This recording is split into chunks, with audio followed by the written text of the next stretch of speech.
Steer your future in the right direction. Safe driving starts here.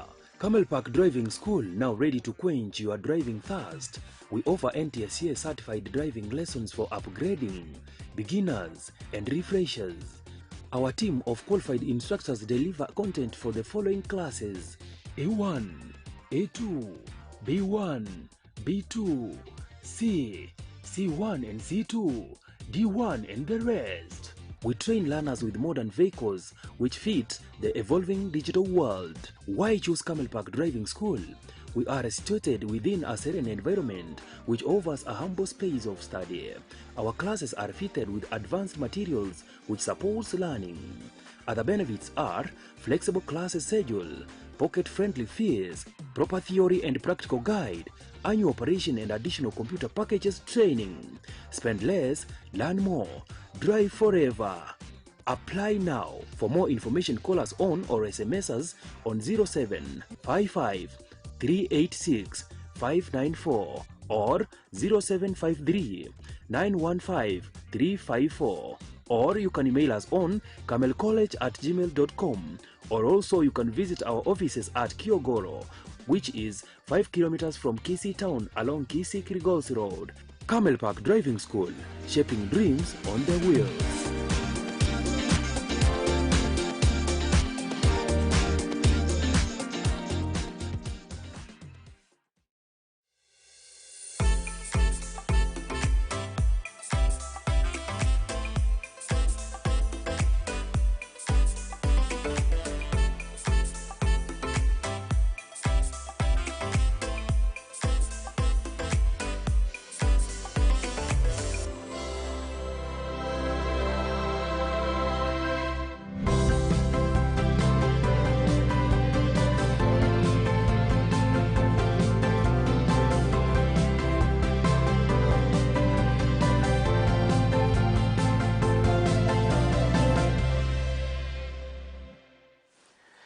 A very good morning, wherever you are watching us from. This is Ndizi TV Africa, and we are coming to you live for the morning buzz from Ndizi TV Africa. And of course, today being a Monday, that is 9th of February 2026, for another week again. We are coming up with our programs live from our studios, and wherever you are watching us from, you can be able to engage with us on our social media platforms. That is Facebook, TikTok, YouTube, Instagram, and X as Ndizi TV Africa. We are live on both of our social media platforms, that is YouTube and Facebook, and you can be able to talk to us via comments, and of course not forgetting that utatuongeleza pale katika nambari yetu ya arafa fupi, nambari 21575. And welcome to this morning show, and I'm your host Jeff Nyakundi, and of course my director is Lucas Uma. Being Monday, that is 9th of February 2026, and of course February is known for romantic or romance, and of course this week is that week people celebrate Valentine's, and of course it will be on 14th, but we have highlighted a lot for you this day, and of course this morning from what has been happening over the weekend, and of course the political rallies and the two ODM teams, that is Linda Mwananchi and the Linda Ground. Of course the ODM brigade, that is one led by the likes of Edwin Sifuna, Governor Orengo, and of course Babu Wino, and the other side being led by the ODM party leader, that is Honorable Dr. Oburu Oginga, and of course the chair of the ODM party, that is the governor for Homa Bay, Gladys Wanga, and of course other leaders in the ODM party, not forgetting the that is the deputy party leaders, for example the ODM deputy party leader, the governor for Mombasa, and of course the governor for Kisii County, Paul Simbarati. And hereby we'll be talking more of what has been happening. But before we get into that, let's first of all have a look at the bold headlines this morning. And of course we'll be having a check on the Standard newspaper, the daily newspaper, Taifa Leo, the People's Daily, and of course the Business Daily, not forgetting the Star newspaper, for us to see what has been happening. And of course the bold headlines from the Standard newspaper is talking about the season of baits, that is the headline or the main headline of the Standard newspaper, and here they're talking about what the president is doing or the government is doing towards the 2027 general elections, what they are terming as, is it a tokenism? Of course, people being given something small for them to be the side of the government. Let's have a look at it. They say that as the clock ticks towards the 2027 elections, President Ruto is struggling to change his image of a MISA who, for the last 3 years, launched policies that that impoverished the people through heavy and unnecessary taxes that have killed businesses, increasing poverty and unemployment in the country. From a head of a state whose speeches demanded a bound of fresh from the weakening and frail frames of the Kenyans to now pledges of tax exemptions for lower, for lower care, for lower, salaried workers, and of course talk around the Nyota program, which bandits dismiss as too little too late. And of course there is a story published on page 2 and of course page 3. And here is some of the statements that some of the economists or lecturers, I saw the lecture from UON mentioning that about what the president is doing, and they're saying that this is a campaign strategy meant to blindfold the targeted group with the various, with the various deductions. Kenyans' pay slips are already in bad shape.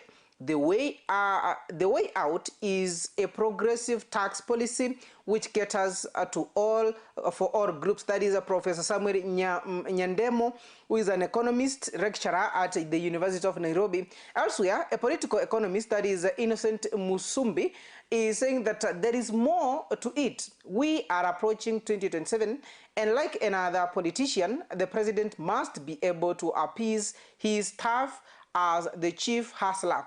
And of course, Ruth Kinyanjui, who is also the economic analyst, here is talking about, but if the formal sector is going to be considered, where do we draw the line in the informal sector? She poses, how do we determine who earns less than 30,000 in the informal sector? That is Ruth Kinyanjui, is the economic analyst. And of course, we saw what Innocent Musembi, who is a political economist, and of course, the economist lecturer from UN, Professor Samuel Nyandemo, what they have said. And of course, we have heard from the president in the past weeks talking about or launching the Nyota Fund all around the country, and of course, giving the promises that as they are ongoing, as the members of parliament will be getting back to parliament, what they're going to do is to pass a bill that will be exempting those people who earn 30,000 shillings and below, so that they can be exempted from the taxes. And of course, those who are earning 50,000 and above, they will be given a 5% exemption from the promises that the president made from the last 2 weeks in the political rallies, and of course the Nyota program launch that he has been attending together with his deputy, and of course other brigade of the Kenya Kwanza, and of course the broad-based government. And the question is, as Ruth Kinyanjui asked the question, how are they going to determine who earns less than 30,000, more so in the informal sector?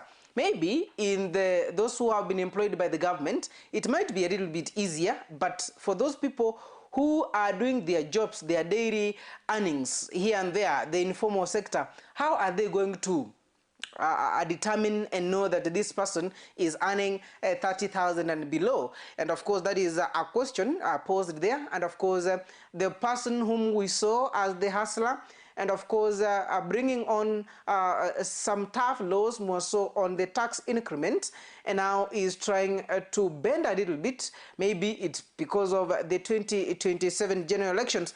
And of course, at the bottom of this newspaper, what we are seeing there is of course, the President William Ruto during the National Youth Opportunity Towards Advancement Nyota Project Business Start-up Capital Disbursement Forum for the 5,880 young entrepreneurs from Mombasa, Kwale, and Taita Taveta counties at Jomo Kenyatta ASK grounds in Mombasa County. That is where he was in the last event. And of course, the question is, of course, these people have been given the startups. We have seen Mwaso when it was for the Kisii, Nyamira, and Migori counties for the similar thing here. What we have seen that some of them, and the people are asking questions, the criteria being used for them to be awarded or to be given the business startup. And of course, we have not seen the stories of those people who have been given this money to start up their business, whether it is working out, and others being mentioned that they are wanapiga sherehe na hiyo pesa vibaya sana, na there's nothing that they have done as much as far as the business, of course, the Nyota, and of course the business startup is concerned. Away from, of course, that is a story published on page 2 and page 3 of the Standard newspaper. Let's have a look at the Daily News, of course, the Daily Nation, and of course the Daily Nation here. The question being asked here: who cares? Nani anajali? Budgeted grafts. Officials say, of course, they're talking about the officials say third of the country's budget is located. And who cares? Nani anajali? Here is a graffiti or a graffiti train. Is it that Kenyans have resigned themselves to fate, no longer care, or that grand corruption has simply become a way of life given the muted reaction to multi-billion shilling grafts exposes, while greedy officials continue looting public coffers? Kenyans bear the brunt of falling public systems, hospitals turning away desperate patients who cannot afford medical bills, overcrowded schools running on empty, and of course agricultural produce rotting on farms due to dilapidated roads. In the past weeks, the sheer wastage at the county level was on display, with governors praised by senators over outrageous expenditure, such as the splashing millions on Christmas trees and housewarming parties, diverting a fund set aside for small businesses to finance political rallies. When will the merchants of corruption finally face justice and spare Kenyans already burdened by the high taxes?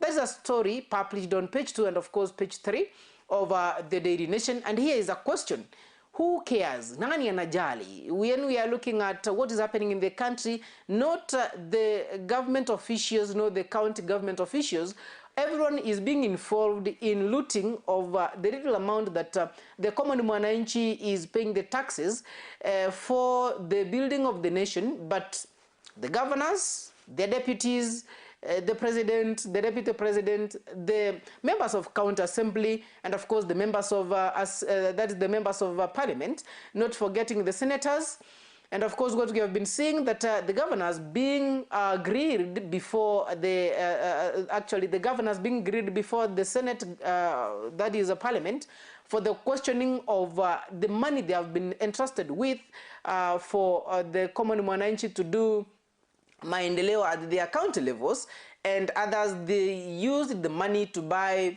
the Christmas trees, others doing the housewarming parties, and of course diverting the funds set aside for small business and finance to finance their political rallies. And the question is, when will this merchant of corruption finally face justice and spare Kenyans already burdened by high taxes? That's a question that most Kenyans are asking themselves. And from what we are seeing, the picture there, as different papers that have been published by the Daily Nation having or questioning on the corrupt or the scandals that have been involving either the governors, the government officials, and of course other political allies in the government and outside the government. And of course, starting off from the healthy ministry, that is the SHA storm and the other issues facing the Ministry of the Health, more so the NHIF, and now that referred to as the Social Health Authority, and all that has been happening. And of course, having to look at the governors who have been called upon the Senate to that is to explain how they have been using the money that they have been given out. And of course, the recent case, we saw some of the governors, others even skipping out of the parliament not to be asked the questions. And the question is, when are we going to do away with these issues or with these things? Imagine a governor being given a little amount, or maybe 40 billion, to try and do the maendeleo at the common mwananchi's level, that is the county level, and towards the ward. But now there is nothing that has been done. Of course, the money has been used, the projects are stalled, not done completely. And we've been seeing Margaret Nyakango, that is who checks the books, and of course how the government is using their money, more so the development money that is being given out, asking questions, and of course there is no one who is ready to answer. The question is, when is this going to end, and who can be able to save the country from this menace that has been happening in the country? And that is the story published on page 4, actually page 2 and page 3 of the Daily Nation. Let's have a look at the Star newspaper. And of course, the Star newspaper is talking about the hustle economy struggling under the shrinking incomes. That's a story published on page 4. And of course, page 5 talking about, on paper, economy appears steady. On the streets, the story is different. Pale wanataja kwamba yale ambao wanasema, lakini kwa ground mambo ni tofauti. They're talking about the hustle economy struggling under the shrinking incomes. And of course, that is the fact that whatever we are reading on the papers every day, showing that the economy of the country is doing well and far way better. But when you visit the site now to have a look at it and maybe try to find facts or to fact find on what is happening, actually the things are totally different. That's a story published on page 4 and of course page 5 of the Star newspaper. Elsewhere is the split we have been seeing on the ODM, and of course earlier on when I was doing the intro I just mentioned that, is Orengo Sifuna faction rejects ODM deal with UDA, with Ruto's UDA. And of course we have seen what has been happening in the ODM brigade since Baba left, or since Baba died. That is the former Prime Minister and of course the party leader for ODM, Honorable Raila Amolo Odinga, who died last year. And since his death, there is a lot that has been happening in the country and more so in the ODM party. And since then, there have been splits seen more so on the leadership of the party, and some saying that they are not going to be supporting the pro-based government, and others saying that the Baba left them in the pro-based government and they should be there until the end, or until 2027, and of course try to have a coalition or a government together with the Kenya Kwanza. But now we have seen that Orengo and Sifuna, they are leading a team that is rejecting the deal between ODM and Ruto's UDA. And here, yesterday in Western Kenya, ODM brigade led by Edwin Sifuna, or James Orengo, who is the governor for Siaya, and of course Babu Wino, who is a member of parliament in Nairobi County, and of course other leaders, not forgetting Godfrey Ososi, who is the deputy party leader. They met, and of course what they were saying that the Linda Ground Initiative, actually the Linda Mwananchi Initiative, and here the party's part, ODM dissenters led by Siaya Governor James Orengo, Embakasi East Member of Parliament, Babu Wino, Nairobi Senator Edwin Sifuna, Sapoti Member of Parliament Kare Pamisi, and the Vihiga Senator Godfrey Ososi during the Linda Mwananchi tour in Busia County yesterday. And of course, whatever they mentioned loudly is that they are not going to be part of the deal of the ODM with Ruto's UDA. And of course, they are not willing to board the broad-based government, and saying that they are going to take over the leadership of the party. So what the Babu Wino mentioned yesterday. And of course, that is a story published on page 9 of the Star newspaper. And elsewhere, and other stories is that a foreign trade for members of parliament are sitting resume after a long December break. And of course, members of parliament, they are expected to get back to parliament this week after a long period, that is the December break. And of course, there is the celebrations of the Christmas, and of course, welcoming the new year. And that's a story published on page 11. Elsewhere, on page 9, death on arrival. President downplays Uhuru's attempt to revive Azimio coalition. Of course, this was a statement that was made by President William Samoei Ruto on the issue of awakening or reviving the Azimio coalition. Remember, last week we saw that some of the leadership of the Azimio coalition was changed, and of course we saw Kalonzo Musyoka being given the mantle to lead the Azimio coalition. But on the statements that have been made by other members of politics, including the current president and his brigade, is that Azimio is dead on arrival, and they're talking about Azimio cannot be Azimio without ODM. And of course, others questioning the former president, that is Uhuru Muigai Kenyatta, for the attempt of reviving Azimio, and of course the attempt of working together with Kalonzo Musyoka. And another questions were raising on how Kalonzo Musyoka is trying to unite the former president and of course the DCP party leader, that is Geoffrey Rigathi Gachagua, on the issues of uniting the mountain. Then they're going to be able to be fighting the political battles together. And that's a story published on page 9 of the Star newspaper. Let's have a close look at, that is after the Star newspaper, let's have a close look at the People's Daily. And of course, the People's Daily today, there is a story there. And of course, sometimes when you look at it, you lack words to explain or to express on what the Kenyans are facing. And here they're talking about identity politics, and here who benefits most in us versus them. That is the political that is the contest between the common mwananchi and of course the politician, who benefits the most. And that is a story published on page 4. And here there is a picture. When you look at it, there is let me call it a politician who is enjoying and of course eating well, being served kuku pale na chakula kizuri tu. And then there is a common mwananchi standing somewhere else.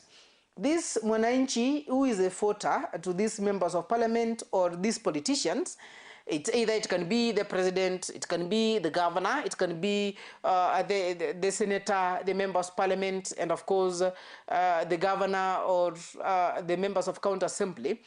And here the voter who is actually the employer of these politicians, he seems to be somebody who is begging and really begging for something to bite.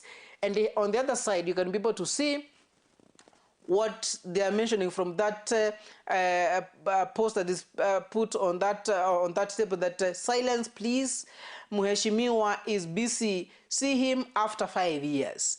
And this is something that is happening currently in our country, in our wards, in our counties, in our constituencies, and of course in our country in general, that whenever they are coming to seek the votes, they are so sweet. They use sweet words. Actually, if you may want the member of parliament at that time who is seeking to be elected, or the MCA, can even wash your legs, clean your shoes, do everything. But as long as you promise to vote for him or her, the moment you do that, then everything changes. Whenever you want to see him or her, the thing is that Mheshimiwa is busy. See him after 5 years. And of course, the little bennies that they come with, because they know that the common mwananchi is really lacking something, and the only thing that they know, they're using our taxes or the money that we pay taxes to run around, fuel their vehicles, and of course to be giving something small to common mwananchi for them to be loved or to be seen that they care. But the thing is, I think currently the common mwananchi is now knowing exactly what to do and how to execute it, as many of the mwananchi nowadays, whenever you're walking over the streets, you can be able to hear what they are saying. And of course, the thing is, they're waiting for them after 5 years. Of course, we are remaining with 1 year and some months towards the general elections. Maybe let's wait and see what will be happening then. And of course, I've tried to explain on the picture that we are seeing, and the question that was asked there, that who benefit most in us versus them, that is the political contest. Elsewhere, on page 3, why Kenya keeps failing to stop a preventable cancer. That is a story published on page 3. And of course, there is a lot that has been happening in the country. More so on the health care of the common mwananchi. Of course, we have been seeing the data for the cancer patients being increasing each and every day or each and every month in the country, and those people are being tested positive for cancer. It has been a worsening event, and of course, the question is or the story published on page 3 is why Kenya keeps failing to stop a preventable cancer. Elsewhere, on page 7, we are seeing the issue about the 2027 elections. What is driving the increase in registered parties ahead of the 2027 general elections? What is this that is making or is driving or making the political parties to be registered ahead of the 2027 general elections? That is a question, and of course a story published on page 7 of the People's Daily newspaper. And those are the stories that have been published today on the People's Daily newspaper. You can have a close look at it when you grab it, and of course you can be able to go through it. Remember, the key headline there was talking about between or who benefits most in us versus them. That is the political class or the political contest, a story that has been published on page 4. Elsewhere, let's have a look at the Taifa Leo. And of course, Taifa Leo has a lot, so from the Azimio, and of course the Kenya Kwanza administration, not forgetting the ODM. What they're mentioning about Wazi wa ODM. Having a look at the Taifa Leo newspaper, let's have a close look at it. Is that what they're saying here is waasi wa ODM wafiatuka. Mrengo wa Sifuna, Orengo na Babu wazindua hafla za Linda Mwananchi kwa kishindo, huku mpasuko ukizidi katika chama cha ODM. Na pale picha ambayo tunaiona ni viongozi hao wakiwa kwa pamoja pale Western Kenya hiyo jana, wakati walisindua hafla ya Linda Mwananchi kwa kishindo, pale kudhihirika kwamba bado ODM kuna nyuva ambazo zinaendelea kupanuka zaidi na kufanya chungwa lile liweze kupasuka, na likisha pasuka basi itakuwa vigumu sana kulirejesha ama kushona upasuko ule ambao utakuwa unaonekana katika chama hicho cha ODM. Na picha ile ambayo tunaiona pale ni baadhi ya viongozi wale ambao wanaongoza vuguvugu hilo la Linda Mwananchi. Tunamuona pale Gavana James Orengo, tunamuona yule ambaye ni seneta wa kaunti ya Nairobi Edwin Sifuna, na kwingineko baadhi ya viongozi ambao walikuwa wamehudhuria hapo, akiwemo mbunge wa Kitutu Chache South Anthony Kibagendi ambao walihudhuria hafla hiyo ya Linda Mwananchi pale Western Kenya, na kile ambacho walikuwa wanataja pale ni kwamba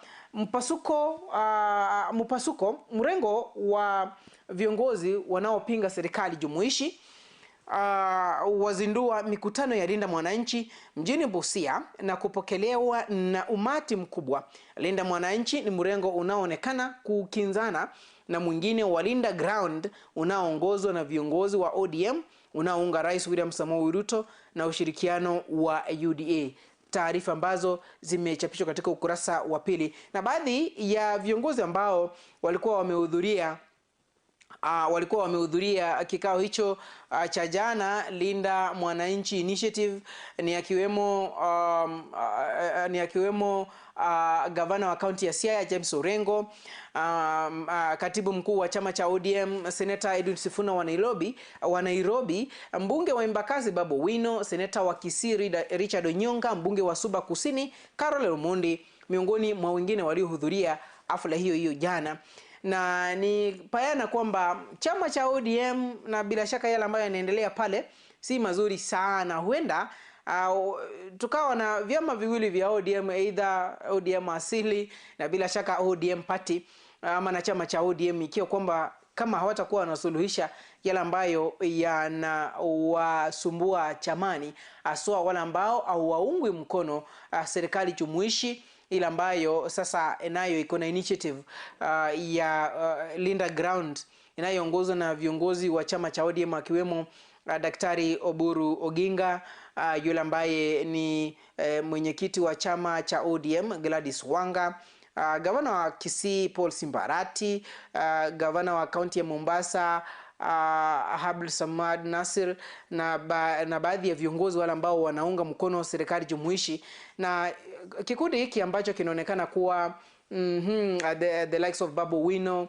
James Orengo, Edwin Sifuna, ikionekana kwamba huenda wakavuta upande mwingine na kufanya chama hicho kipasuke zaidi, ikiwa kwamba hawataketi chini wapate kufanya mazungumzo ya moja kwa moja, haswa yale ambayo wafanya wasikubaliane, kile ambacho sana wengi wamekuwa kitaja kwamba ni project based government. Na kwingineko, ama ni taarifa ambayo imechapishwa katika ukurasa wa pili. Ukipata gazeti hili la Taifa Leo, basi utakuwa unaangazia ni kipi kile ambacho kimo mule ndani na kusoma kwa kina yale yote ambayo yanaendelea pale. Tukitazama vidokezo zaidi katika gazeti hili la Taifa Leo ni kwamba tukiangazia, tuanzie pale juu wakitaja kwamba vidokezo zaidi hasira na kilio polisi wakiua mwanafunzi, kwa kwamba wakazi walilazimika kujaa barabarani jana mtaani Huruma baada ya polisi kumuua mwanafunzi wa KMTC ambaye alipigwa risasi. Taarifa ambazo zimechapishwa katika ukurasa wa 3, na kile ambacho kilipelekea mwanafunzi huyo kupigwa risasi akijulikana hadi sasa hivi, huku uchunguzi ukiendelezwa kufahamu ni kipi kile ambacho kiliendelea. Na kwingineko ni kwamba pale wanasiasa, ukurasa wa pili, wanasiasa wageukia TikTok kusaka ufuasi. Miongoni mwa viongozi wa kisiasa wenye ufuasi mkubwa ni Peter Selasia na Tembea, Gavana Sakaja na bila shaka Sifuna na Karen Nyamu. Na pale picha ambayo tunaiona pale ni picha ya seneta mteule Karen Nyamu na bila shaka mbunge Peter Selasia, wale ambao wanataja kwamba wako na ufuasi mkubwa katika mitandao ama katika mtandao wa TikTok pale, huku wakiendelea kutafuta ufuasi na uungwaji mkono katika mitandao hiyo. Taarifa ambayo imechapishwa ukurasa wa pili, na baadhi ya viongozi wale ambao wametajwa pale ni gavana Natembeya wa Trans Nzoia, gavana Sakaja wa kaunti ya Nairobi, Edwin Sifuna ambaye ni seneta wa kaunti ya Nairobi, Karen Nyamu ambaye ni seneta mteule, na bila shaka mbunge Peter Selasia pale. Taarifa ambazo zimechapishwa katika ukurasa wa pili wa gazeti hili la Taifa Leo. Kwingineko ukurasa wa 20 ni kwamba ishara next season mara hii huenda ikatimia. Ni swali tu ambalo wameuliza pale, lakini ni kitu ambacho tunaamini kwamba hili huenda likatimia. Si tu huenda litatimia by the way. Ikiwa kwamba hii ni baada ya Arsenal kufungua mwanya mrefu tu pale ama kufungua mwanya mpana kileleni mwa EPL kwa ushindi. Taarifa ambazo zimechapishwa katika ukurasa wa 20. Wale ambao wamekuwa wakisema Arsenal ni next season, tunawaambia kwamba huu ndio wakati wetu. Na ikiwa kwamba ni wakati wetu, lazima tutabeba kombe lile la EPL na hata Carabao. Hapo tumejipanga vizuri sana. Ukiangalia vile ambavyo tumekuwa tukifanya mambo vile ambavyo yanaendelea, basi Arsenal ndio timu ambayo wengi wale ambao wamekuwa wakizungumza vibaya kutuhusu, tunawaambia vile ambavyo wengi utaja kwamba Nyamanza Mamu, basi tunakwambia Nyamanza Mamu, alafu muwe pale mnatulia mkiangazia na mkiwatch vile ambavyo mambo yataendelea. Na tunapoendelea kusonga mbele ni kwamba upande wa juu wa gazeti hili la Taifa leo ni kwamba hofu baraza la mpito Haiti likimaliza kazi bila suluhu. Baraza kuu la urais lashindwa kufanikisha uchaguzi ndani ya miaka miwili. Ni taarifa ambazo zimechapishwa katika ukurasa wa 8 pale kisema kwamba miaka miwili ambayo ilikuwa imepeanwa kwa baraza kuu la urais lashindwa ama kufanikisha ama kuhakikisha kwamba uchaguzi umeandaliwa pale Haiti, basi ila alijatimia na bila shaka huenda ama mkataba ama yale ama mkataba ule ambao ulikuwa umetiwa sahihi na kile ambacho kilikuwa kiendelee pale, basi hata majeshi watakuwa wanaondoka Haiti hivi karibuni na hakuna lolote ambalo limefanikishwa vile ambavyo walikuwa wamepanga awali. Kwingineko ukurasa wa 2, Ruto achiingiza katika vita vya Azimio la Umoja, akikejeli juhudi za Uhuru kufufua muungano huo, akisema bila ODM Azimio ni mufu. Bila ODM Azimio ni mufu. Ni taarifa ambazo zimeangaziwa katika ukurasa wa 2, ikiwa kwamba ni semi zile ambazo wanasiasa walikuwa wanazitoa, naye rais akazungumza akisema kwamba nyinyi mkijaribu kufufua Azimio, hata kama mmebadilisha uongozi wa Azimio, basi Azimio bila ODM ni kama kifo ambacho ama ni Azimio bado imeiaga dunia pale. Ni taarifa ambazo zimechapishwa katika ukurasa ama katika gazeti hili la Taifa leo. Kipata basi utakuwa soma zaidi yale ambayo yamechapishwa pale. Na tukizidi kusonga mbele, tuangazie gazeti la mwisho la People's ama Business Daily kabla tupate mapumziko mafupi. People's Daily ni kwamba yale ambayo yanaendelezwa pale is talking about why Kenya denied cocoa carbon credit licenses. Ni swala ambalo limekuwa likiendelea hapa na pale, ikiwa kulikuwa na kampuni ya Cocoa Carbon ambayo ilikuwa imesaidia baadhi ya wananchi hasa na mafuta ya koko, na bila shaka jiko lile ambalo lilikuwa linatumia ile mafuta ilikuwa inaonekana kama ni ethanol pale, kuhakikisha kwamba mwananchi anajiwezesha na kujiendeleza pale. And whatever they have published here, they are answering the question, why did the country denied Cocoa Carbon credit license? And of course, TradeCS says other farms risked being locked out. Green energy startup files for administration after the fallout. And here, the story published by Peter Mburu, they are saying that dispute over amounts of carbon credit cocoa network sought to sell in the global markets and what Kenya was willing to authorize fueled the collapse of the clean energy startup backed by the World Bank.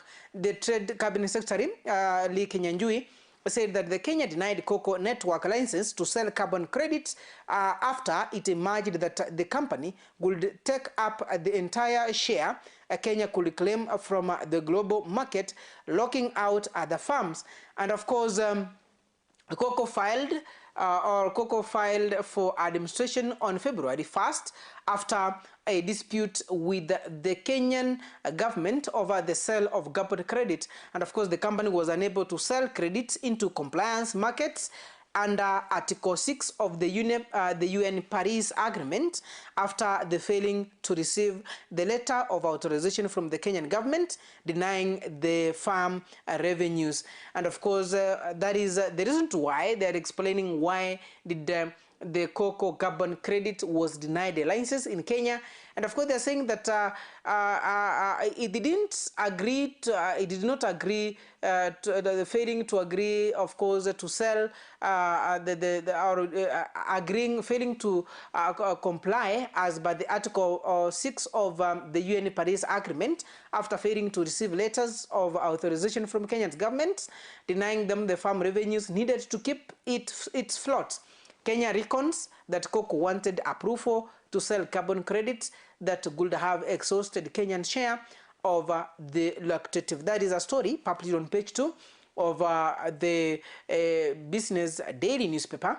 And of course, besides there, we're seeing the photo of that is the CS, the Trade Cabinet Secretary, Lee Kinyanjui, giving an illustration of what had happened towards the of course, Kenya not giving the licenses to cocoa carbon credits. Elsewhere, talking about the infrastructure, the NSSF, that's a story published just below the story that I've been mentioning. Of course, they're talking about the NSSF takes 9.5 billion stake in Nairobi, Nakuru Toll Road. And they're talking about the state-controlled National Social Security Fund, NSSF, will take 9.59 billion stake in the 236-kilometer, that is 236-kilometer Nairobi-Rironi Toll Road that has been split between two Chinese firms. The NSSF is participating in the 170 billion public-private partnership project through the consortium with the China Road and Bridge Corporation, that is the CRBC, on the ownership split of 40% and the 60% of the CRBC. Of course, at the pension fund will invest 74 billion. That is the US dollars. That is close to 94.86 billion shillings in their season of the highway that comprises a 81-kilometer stretch between the Naivasha, the Rironi and the Gilgil, and of course the separate kilometer Rironi Mahimayu Naivasha section that is known as that has been recognized to be the to be to the south. And of course that is as per the agreement, that is they will fund their investment through a 25% equity injection of 185.5 million. That is dollars, that is 23.9 billion shillings, and of course a debt of 557.25 million dollars, that is 71.89 billion, with the NSSF contributing 40% of the equity budget there, and we only contributing equity. The Chinese partner will go and borrow 75% debt component to low interest rate and bring it to the road, said the NSSF General Manager for the Finance and of course Investments, Ronald Nyamosi, last week. And of course talking about what the NSSF takes 9.5 billion stake in Nairobi Nakuru Toll Road that is ongoing, or the construction is ongoing, that was launched by the president last year to ensure that the road is expanded to avoid the traffic jam, and of course to lessen the accidents that have been happening more so in the Nairobi-Nakuru highway. Elsewhere, let's have a look at some of the stories. That is the Tika side, starting from what the KRA reinstates a nil return filing after system upgrade. That is the Kenya Revenue Authority has reinstated the nil return filing option after completing the system upgrade aimed at tightening tax compliance, easing concerns among taxpayers following a temporary suspension. And that is a story published on page 4, talking about the KRA that has returned the nil return filing option to its system. Elsewhere, Sasini to sell coffee estate for 7.9 billion. And of course, the agricultural farm, Sasini, is set to sell a coffee estate in Kiambu County for 7.9 billion in a transaction that expected to yield substantial capital gains. And of course, there's a story published on page 6 elsewhere. The Nairobi Security Exchange bet on funds to spur investor participation.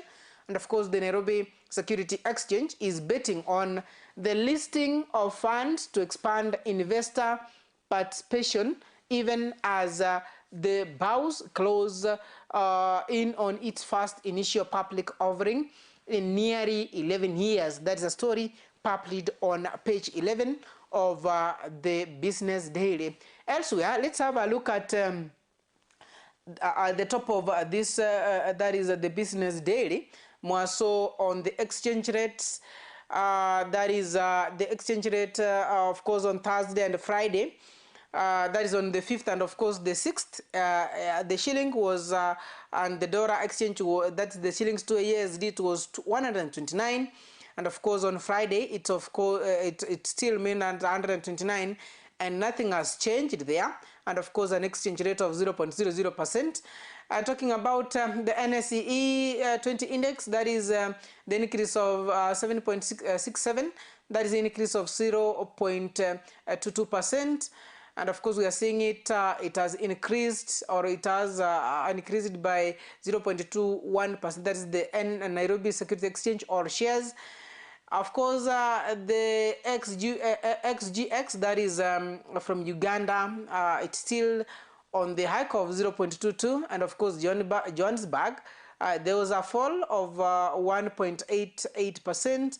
And Nigeria, there's an increase of 1.2%. And Dar es Salaam, 1.5% an increment. And elsewhere, a story published on page 9 by Francis Maina, talking about intelligence. Recent collapse of a multi-story building in Nairobi. In Nairobi South Sea is yet another grim reminder of the Kenyans' long and painful history of preventable building failures. Talking about the Beneville stories, and of course, the building sector, more so in Nairobi County. And of course, from the research that was done, is showing that most of the buildings in Nairobi, more so the story building, are not safe for the people to live in. That is because of those who are doing the buildings, or those being given the work to build, they're not following the law as it's supposed to be. And that's a story published on page 9. Elsewhere, on the person in the news today is Gray Murray. Gray Murray, the story published on page 3. You can be able to have a close look at it, and of course know exactly what is happening there, and what has Gray Murray being the person on news today, and what has been happening with him. And of course, as we move on, that is what has been on the bold headlines on today's newspapers. From the Standard newspaper, we saw the season of bait, that is the Nyota Fund disbursement, being seen as the campaign strategy for the 2027 general elections. Also, we saw on the Daily Nation, who cares? Nani anajali? The question being asked from the state, money that has been entrusted to the county officials, of course, the national government, that have not been used well, and others, for example, the county government buying the Christmas trees and housewarming parties here and there, not using the money that has been spared for development in the counties and, of course, in the national government. But the question is, when is this burden going to end? The burden that is high on the common mwananchi, more so the taxes that are being paid out. And elsewhere on the Star newspaper, we saw the household economy struggling under the shrinking economy income. That is, on paper, the economy is doing well. But when you check on the streets, things are totally different. That is when I mentioned about kwa ground mambo ni tofauti. And elsewhere, we saw on the People's Daily, who benefits most in between, or in us versus them, that is the common mwananchi and the politicians. And from the photo we saw there, I explained it a little bit in a better way, that the common mwananchi, or the way that you can people to understand it, is that now they are busy eating well, and we are waiting, or they are telling us to wait after 5 years. And of course, at Taifa Leo, we saw that wazi wa ODM wafiatuka of course, what happened in Busia County yesterday. That is, we saw the mrengo wa viongozi wa serikali jumuishi wazindua mikutano ya Linda Wananchi pale mjini Busia, and of course they were led by Babu Wino, Edwin Sifuna, James Orengo, Senator Onyonka, and other leaders. And of course from Taifa Leo we saw some of the politicians ambao wamegeukia TikTok kusaka ufuasi. Na bila shaka Ruto ajiingiza katika vita vya Azimio, and then that is where I mentioned about ishara ya next season. Mara hii ni hiyo. There's nothing again for Arsenal that tutangoja next season. Hii season ndio yetu, and wala wambea ambao wapendi kusikia hivyo. Lazima niliwaambia kwamba nyamanza mamu ngoje tuwapeleke na mtaratara vile ambavyo wanazungumza pale kwa mtaa. And those are some of the stories that were published on today's news, today's newspapers, and we have taken a close look at what has been happening. And of course, I'll be taking a break. Once back, I'll be taking you through the trending stories, what has been happening. And of course, we saw the United Opposition Brigade was in Mount Kenya. And of course, they have been there since last week. And of course, this week or this weekend, they were there. And maybe we'll be able to know where next and what they mentioned during their political rallies, and of course where they attended the church services here and there. And we're taking a short break. My name is Jeff Nyakundi. My director is Lucas Ouma. And of course, this is the morning bus. And don't go too far. Be talking to us via our SMS number, that is 21575. And of course, through our social media platforms where we are live on our Facebook, and of course our YouTube. You can be able to talk to us. Coming on, we'll be able to be checking on your comments on our social media platforms, and of course keep following in DZTV Africa. Don't go too far. I'll be back in a few minutes.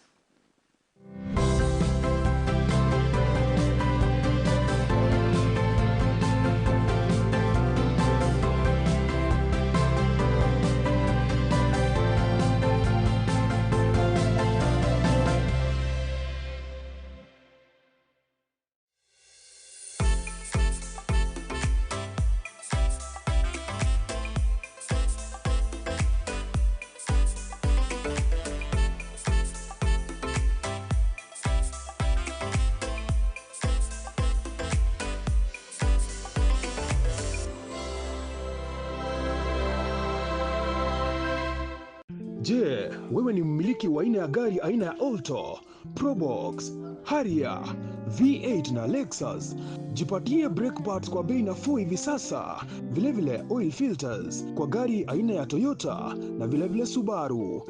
Ili upokee popote ulipo, piga simu kupitia nambari 0739318606.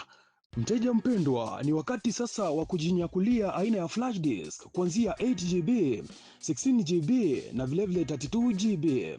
Vilevile earphones, wireless headsets, unajipatia wireless microphones tofauti kwa bei nafuu. Yale ambayo unafaa kuyafanya hivi sasa ni kwamba unapiga simu kupitia nambari 0739318606. Yote unayapata kwa bei nafuu popote ulipo.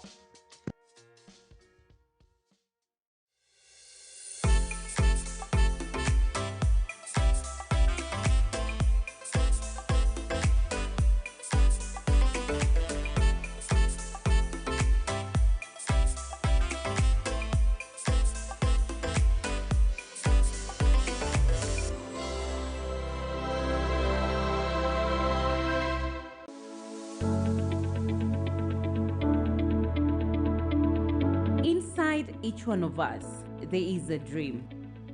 The challenge is how to achieve it. This journey will take inspiration, constant motivation, proper supervision, and strong connections. At Camel Park Training College, we know what makes your dreams come true. Now, all we need to begin in this journey is you. Enroll today in a variety of courses. Choose Camel Park Training College.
Black Market Records.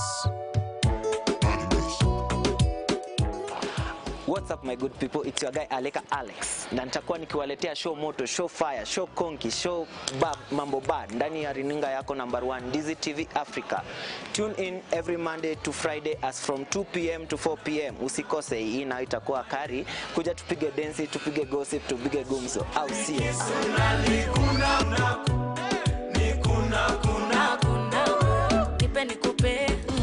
Kanogo masonsesi ofumita bufumi santi masonsesi kugambe mafonsesi o zambe.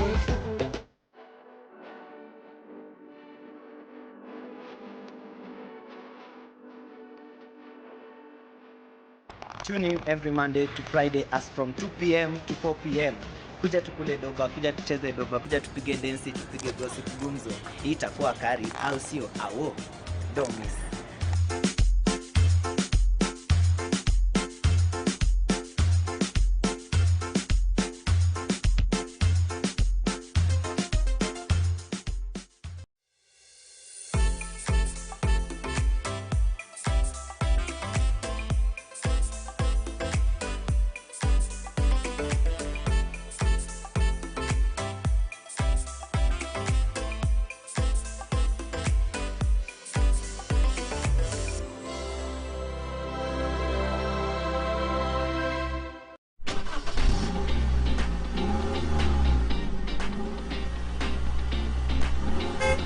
Steer your future in the right direction. Safe driving starts here. Camel Park Driving School, now ready to quench your driving thirst. We offer NTSA certified driving lessons for upgrading, beginners, and refreshers. Our team of qualified instructors deliver content for the following classes: A1, A2, B1, B2, C, C1 and C2, D1 and the rest. We train learners with modern vehicles which fit the evolving digital world. Why choose Camel Park Driving School? We are situated within a serene environment which offers a humble space of study. Our classes are fitted with advanced materials which supports learning. Other benefits are flexible class schedule, pocket-friendly fees, proper theory and practical guide, annual operation and additional computer packages training. Spend less, learn more. Drive forever. Apply now. For more information, call us on or SMS us on 0755 386 594 or 0753 915 354, or you can email us on camelcollege@gmail.com, or also you can visit our offices at Kiogoro, which is 5 kilometers from Kisii town along Kisii-Kilgoris Road. Camel Park Driving School, shaping dreams on the wheels.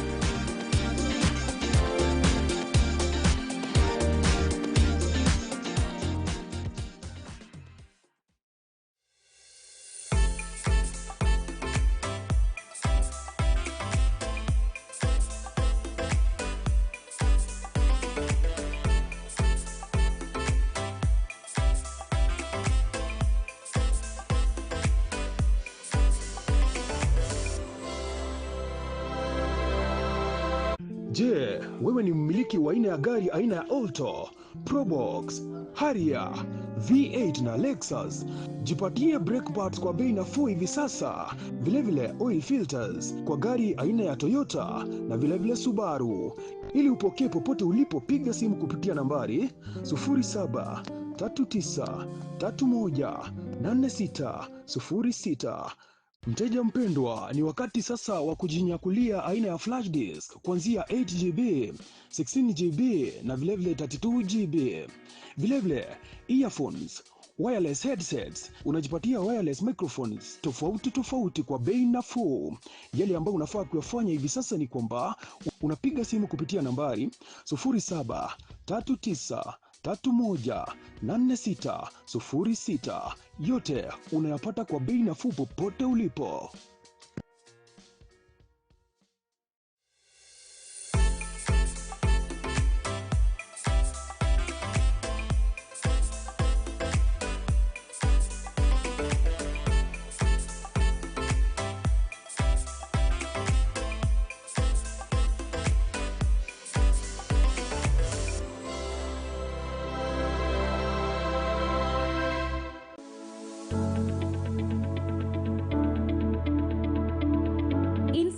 each one of us, there is a dream. The challenge is how to achieve it. This journey will take inspiration, constant motivation, proper supervision, and strong connections. At Camel Park Training College, we know what makes your dreams come true. Now, all we need to begin in this journey is you. Enroll today in a variety of courses. Choose Camel Park Training College.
Black Market Records.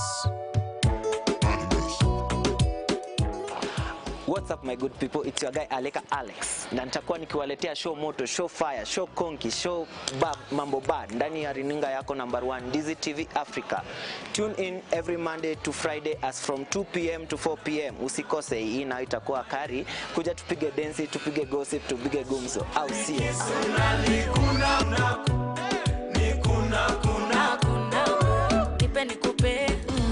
Kanogo masonsesi ofumita bufumi santi masonsesi kugambe maponsesi o zambe.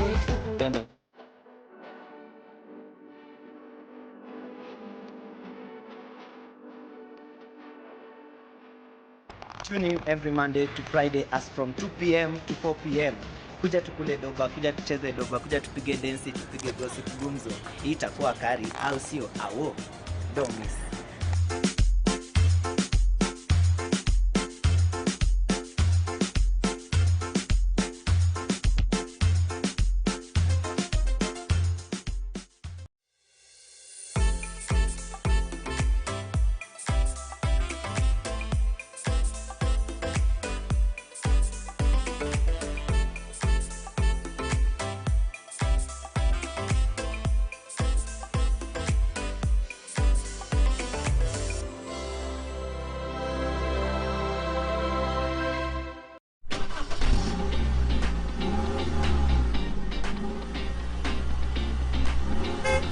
steer your future in the right direction.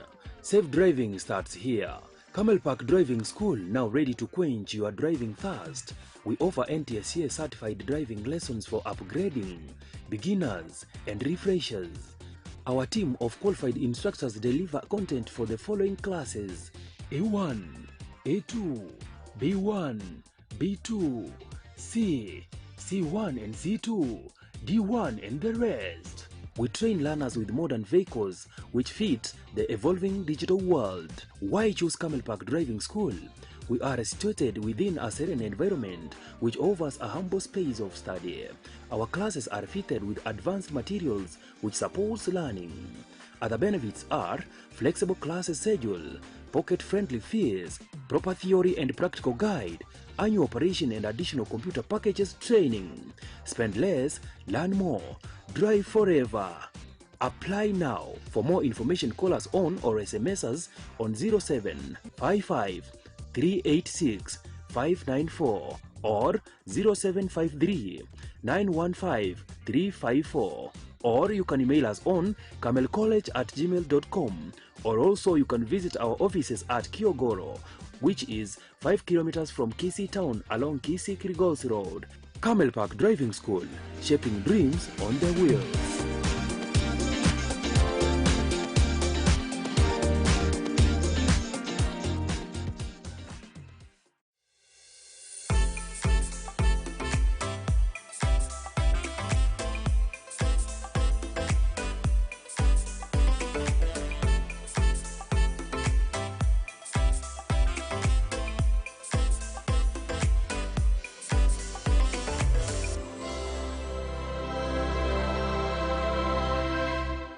Je, wewe ni mmiliki wa aina ya gari aina ya Alto, Probox, Harrier, V8 na Lexus? Jipatie brake pads kwa bei nafuu hivi sasa. Vilevile oil filters kwa gari aina ya Toyota na vilevile Subaru. Ili upokee popote ulipo, piga simu kupitia nambari 0739318606. Mteja mpendwa, ni wakati sasa wa kujinyakulia aina ya flash disk kuanzia 8GB, 16GB na vilevile 32GB. Vilevile earphones, wireless headsets, unajipatia wireless microphones tofauti kwa bei nafuu. Yale ambayo unafaa kuyafanya hivi sasa ni kwamba unapiga simu kupitia nambari 0739318606. Yote unayapata kwa bei nafuu popote ulipo.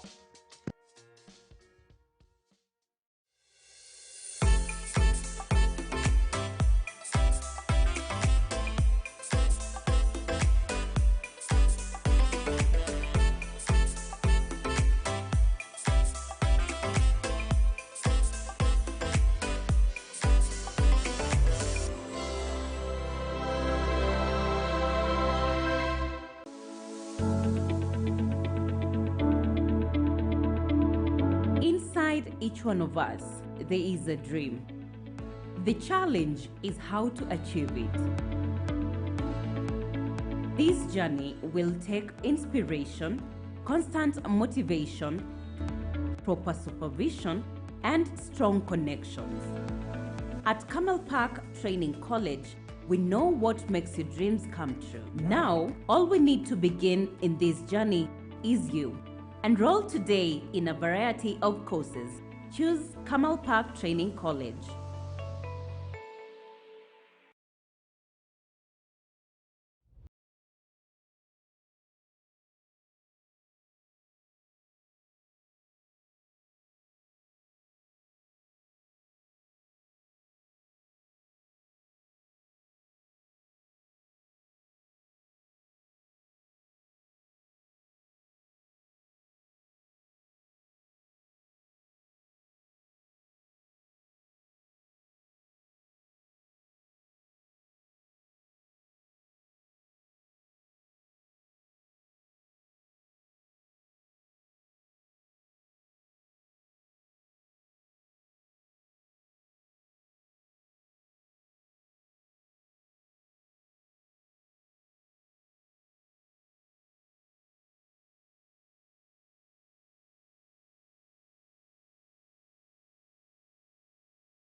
right, welcome back again. And this is the Morning Buzz with Jeff Nyakundi. Of course, my director is Lucas Ouma. And we are getting back to our second and last segment.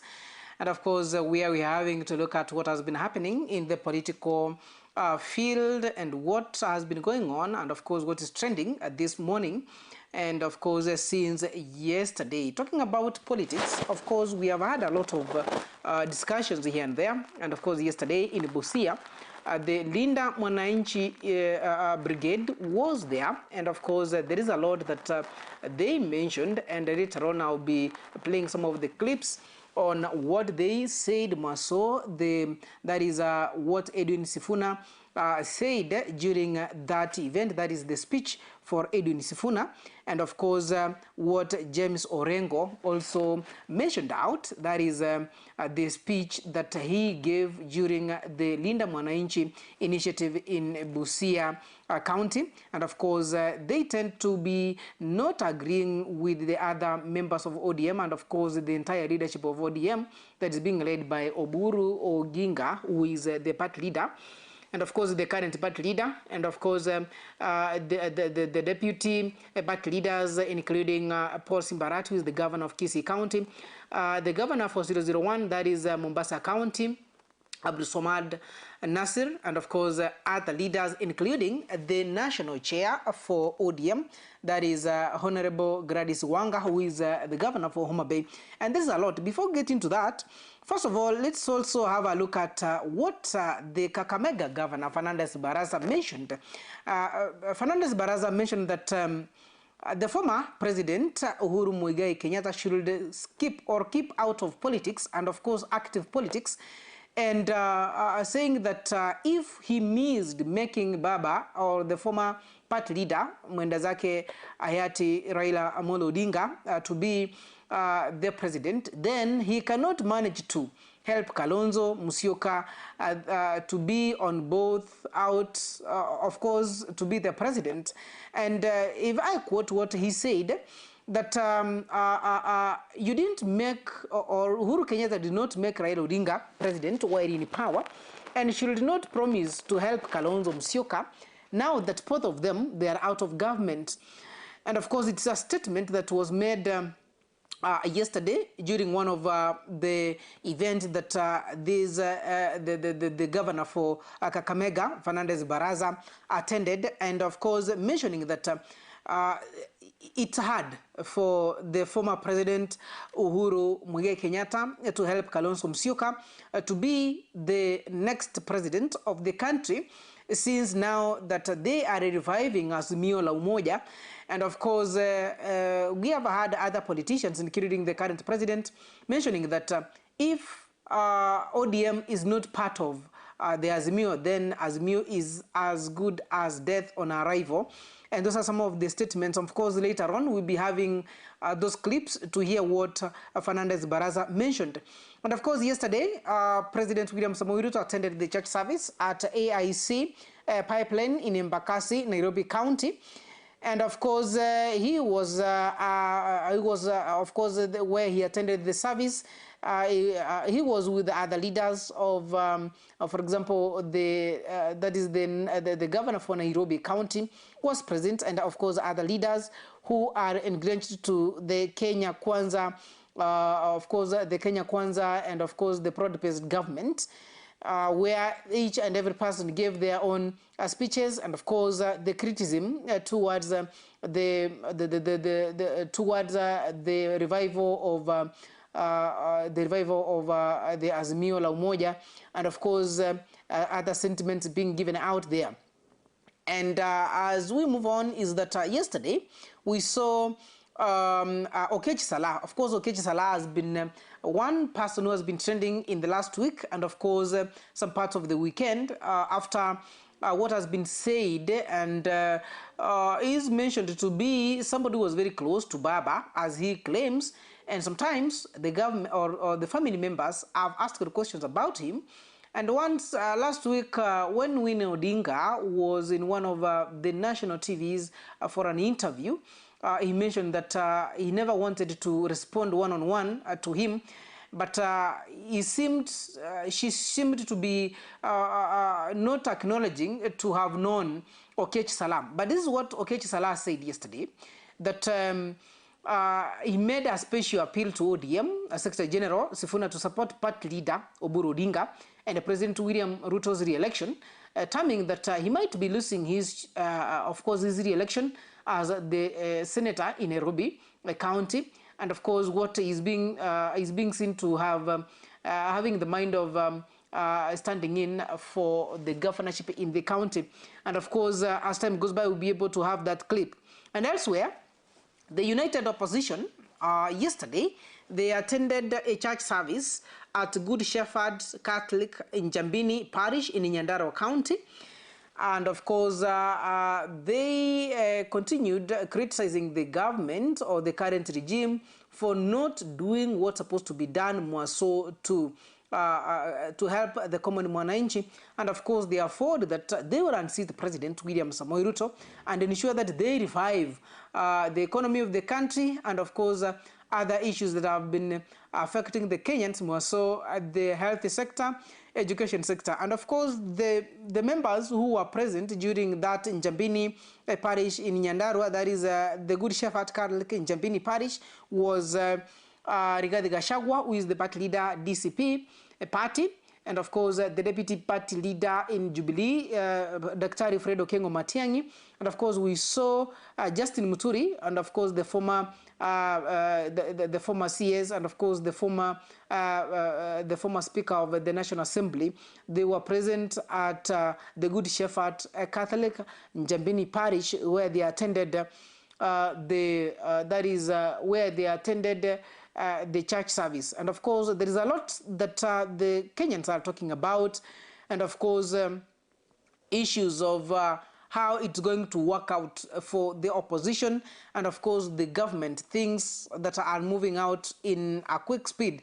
And elsewhere, of course, I had already mentioned that Governor James Orengo, and of course Senator Edwin Sifuna, and of course Member of Parliament Babu Wino, yesterday they engaged with the Ugunja residents in Siaya ahead of their grand rally in Busia. That's what they did first before heading to Busia, and later on when they landed in Busia, it was as they are making it, it was of course it was a groundbreaking reception for them. And elsewhere, yesterday, after President William Samoei Ruto attended the church service at AIC in Nairobi, later on he made a stopover and of course addressed the residents of Nairobi, where he mentioned, as I quote, that sasa nimesikia ati wanataka kuanzisha Azimio. Ile Azimio tulinyorosha asubuhi na mapema. Sasa niwaulize, Azimio pila ODM sini kusimia. Ni statements ambazo the president made during the rally after the church service in Nairobi, where he was criticizing the opposition for reviving Azimio party. Elsewhere, as we get, first I want us to get what Orengo and Sifuna mentioned yesterday.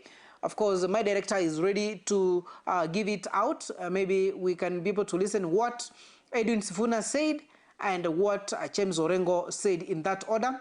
Thereafter, I'll be back, of course, having to give you more of what has been trending and, of course, what happened over the weekend, more so in politics. Tulia, nataka nifunge kipindi cha Senate kwa kusema mambo matatu peke yake. Kwanza kabisa, mimi ndio Sifuna. Asante DJ. Huyo ndio DJ wa baba ule tulikuwa tunakula na yeye tear gas. Anaelewa kazi, si ndio? DJ alipwe asilipwe. Asante sana. Asante DJ Spider. Nataka kama katibu mkuu wa chama cha ODM niseme hapa Kenya mzima, the county with the highest percentage of registered voters who are ODM members is not Siaya, is not Homa Bay, is not Migori, it is Busia, sindio? Na ndio kwa maana tulisema tukianza hii vuguvugu ya kulinda mwananchi tunaanzia Busia. Nataka munipe amri kwa sababu nyinyi ndio wadosi wangu pale ODM. Nataka mnipe amri. Mahali nimeshikilia. Niendelee hapo ama nibadilike? Uko juu sisikii bwana. Uko juu kwa nini nataka watu wa media? Uko juu. Uko kwa Busia County Stadium huko. Munasema hapo iko sawa? Hapo iko sawa? Mimi nataka niape mbele ya Mwenyezi Mungu na mbele yenu kama wadosi wangu. Mahali nimeshikilia sibanduki. Kwa sababu baba hakulea watu waoga. Baba alikuwa anasema kama ni kutuua watuue, lakini tutaenda tuongee ukweli kila siku. So adesese bahanjira bana bwewe omundu mulala Sifuna inakuhusika kukuba haya kweli. Nyinyi mnaweza kushinda kunizika bwana. Kwa hivyo wale wanasema wataua Sifuna, watu wa Busia waambieni muko tayari, mnajua mpaka nyumbani, si ndio? Hatutatishwa na mtu yoyote. Mheshimiwa Raila Odinga hakulea watu waoga. Na baba alikuwa anatuambia kila siku, Sifuna, chunga maslahi ya mwananchi, kwa sababu hiyo ndio kazi yetu. Mimi siwezi kunyamaza kama Sifuna, wakati ambapo wazazi kwa saa hii wanang'ang'ana kupeleka watoto wao wa grade 10 kwa shule, wanaambiwa uniform walipe mpaka sijui shilingi 20,000. Alafu serikali ambayo haijui kitu inafanya wanatuambia tupeleke watoto hata bila uniform shule. Badala wahakikishe kwamba bei ya uniform inashuka chini. Pesa ya capitation imeshinda kulipa. Wale wa headmasters wa shule wanang'ang'ana na watoto wetu, hakuna pesa. Wanakataa kulipa hata private universities pesa ya capitation. Wanasema Sifuna anyamaze ama nitafurushwa kama katibu mkuu wa chama cha ODM. Haya, Busia, DJ tulia tu. Busia, nilikuwa hapa na nyinyi wakati tulikuwa tunafanya Senate mashinani. Nikakuja hapa kwa stadium, mkanituma niulize maswali fulani. Nikasema mliniambia hapa Busia hii mambo ya SHA haifanyi. Hospitali yenu iko hapa. Tuliingia ndani, hakuna madawa. Ukiingia hapa Busia, hospitali iko hapa, line hii yote unaona private pharmacies zinauza madawa. Ukweli ama uongo? Ukweli ama uongo? Ukiona, wacha niwaambie bwana, ukiona hospitali ambayo ni ya umma iko hapa, alafu line hii mzima ni watu wa biashara binafsi ya kuuza madawa, ujue hiyo ndio makatela ambayo imehakikisha hakuna dawa ndani ya hospitali. Muliniambia mochwari yenu hii ambayo iko hapa hawajatengeneza mpaka leo. Wametengeneza. Haya, nyinyi mnanituma niulize maswali, nikiuliza wanasema watanifurusha kama katibu mkuu wa chama cha ODM. Niendelee nisiendelee? Niseme haya mambo nisiseme? Mimi mmeshai kuona nikikuja matibabu hapa kwa hiyo hospitali? Si nyinyi mnanituma niseme hii maneno? Kwa hivyo kama mtu ana shida na Sifuna akuje aulize watu wa Busia, si ndio? Mnawaambia aje? Ruto.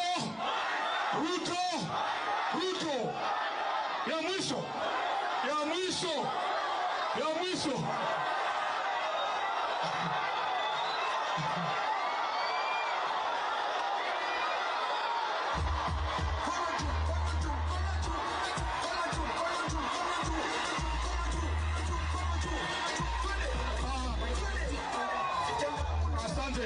Asante DJ. Utalipwa.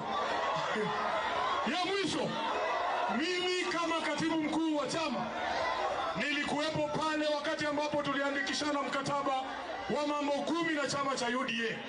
Hiyo mkataba haikukuwa ya kuanzisha coalition na chama cha UDA, na inasema hivyo hapo ndani. Jambo la pili, hiyo mkataba iko na signature 2 peke yake. Ya kwanza ni ya Ruto, ya pili ni ya Mheshimiwa Raila Amolo Odinga. Nataka niseme hapa kama wakili, we did not provide for any extension of that agreement. Na date ya mwisho ambayo ile kamati iliteuliwa inafaa itupee ripoti ya mwisho ni tarehe 7 mwezi wa 3 mwaka wa 2026, chini ya siku 30 kutoka leo ambapo naongea. Kama mtu anaota ati ataenda kuandika extension ya hiyo mkataba, lazima aende Bondo aulize baba Raila Amolo Odinga ampe hiyo idhini ya kuextend hiyo mkataba. Kufikia sasa hakuna kitu ambayo wamefanya kwa hiyo mkataba, na wengine wanatuambia tuandike mkataba ingine na UDA. Kama hawezi heshimu mkataba ambaye baba Raila Amolo Odinga mwenyewe amesaini, mnafikiri ataheshimu ile Uburu amesaini? Ataheshimu ile Uburu amesaini? Kwa hivyo sisi ni wale tunasema ya kwamba chama cha ODM kinatembea na watu ambao wana maadili ambayo inafanana na sisi. Hakuna siku baba angepiga kanisa tear gas bwana, haiwezekani. Haiwezekani. Nyinyi vile mnajua Raila anaweza piga kanisa tear gas. Raila anaweza ibia wananchi pesa. Raila anaweza uwa vijana wetu. Alafu wanatuambia tuingie kwa mkataba na watu ambao hatufanani kisura wala kisera. Hiyo mnasema nini? Umekataa, si ndio? Semeni wasikie kama inakota we. Kama inakota we. Asante sana, nataka nimkaribishe Mheshimiwa Babu Owino.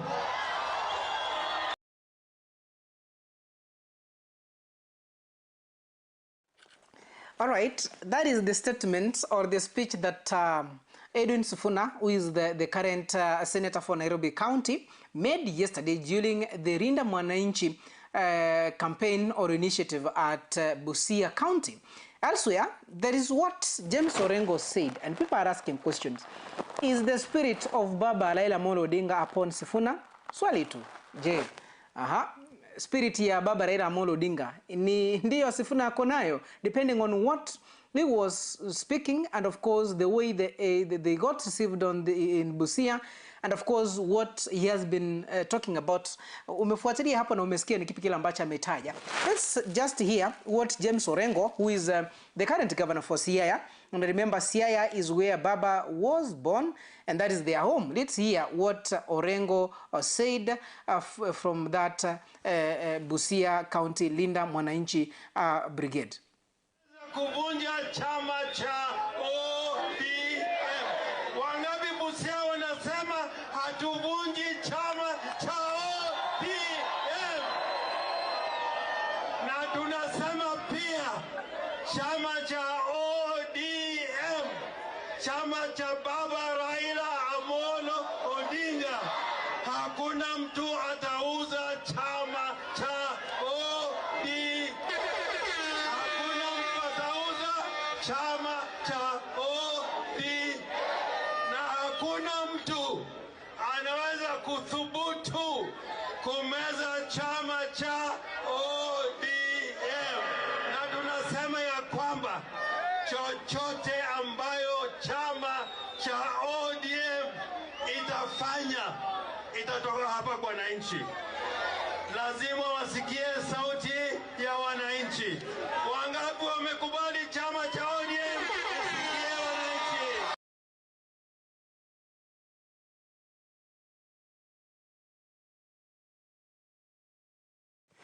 All right, I leave it to you, our viewer, wherever you're watching us from, maybe to make your own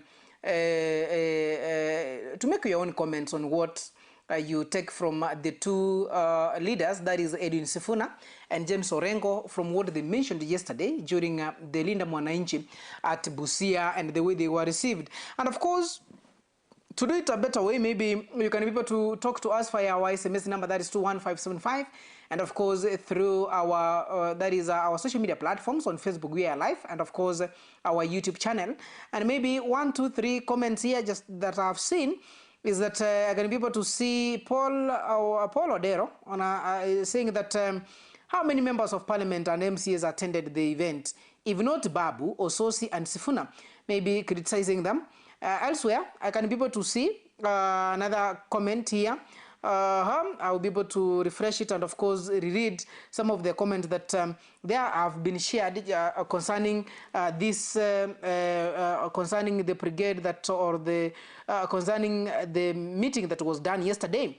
Samson Awaka anasema kwamba sisi tuko na nyinyi hadi tamati, hata kama wengine wanatufuta tuingie broad based, hatutaki. That is Samson Awako from the comments here and there. And of course, elsewhere concerning this, concerning what Sifuna mentioned, Sifuna ni fire, si fire. Baba aliona mbali. And someone is busy printing t-shirts for broad-based government.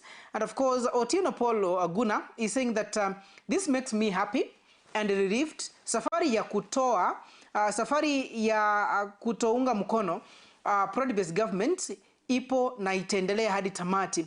Elsewhere, I can be able to see Kumi Bira Break anasema kwamba kuna moja hapa. All right. Huyu anajulikana kama Honorable Sipora anasema kwamba kuna watu hawatalala, I swear, vile ambavyo viongozi hao wamejitokeza pale na kuzungumza. And then of course we have had the speeches of James Orengo and of course Edwin Sifuna. And Kea Elijah anasema kwamba but ODM is already out and it's already split. We are praying for Babu, Owino, Sifuna and Orengo to act swiftly to ensure that they are taking ODM to the another level. Those are some of the comments on our social media platforms. Elsewhere, as we move on, is that there is what I mentioned that the current president is talking about or despising the Azimio la Umoja being revived, and of course he said that Azimio without ODM is nothing. I want us to listen to what the president said after he attended the church service in Nairobi yesterday. That is AIC Church in Nairobi yesterday. And thereafter, that will come as I finish this statement that Junet Mohammed has clashed with Kalonzo Musyoka over the Azimio takeover and has accused the Azimio Council for violating the coalition's founding Rego framework in implementing recent leadership changes, escalating an internal dispute that has exposed deep fractures within the opposition outfit.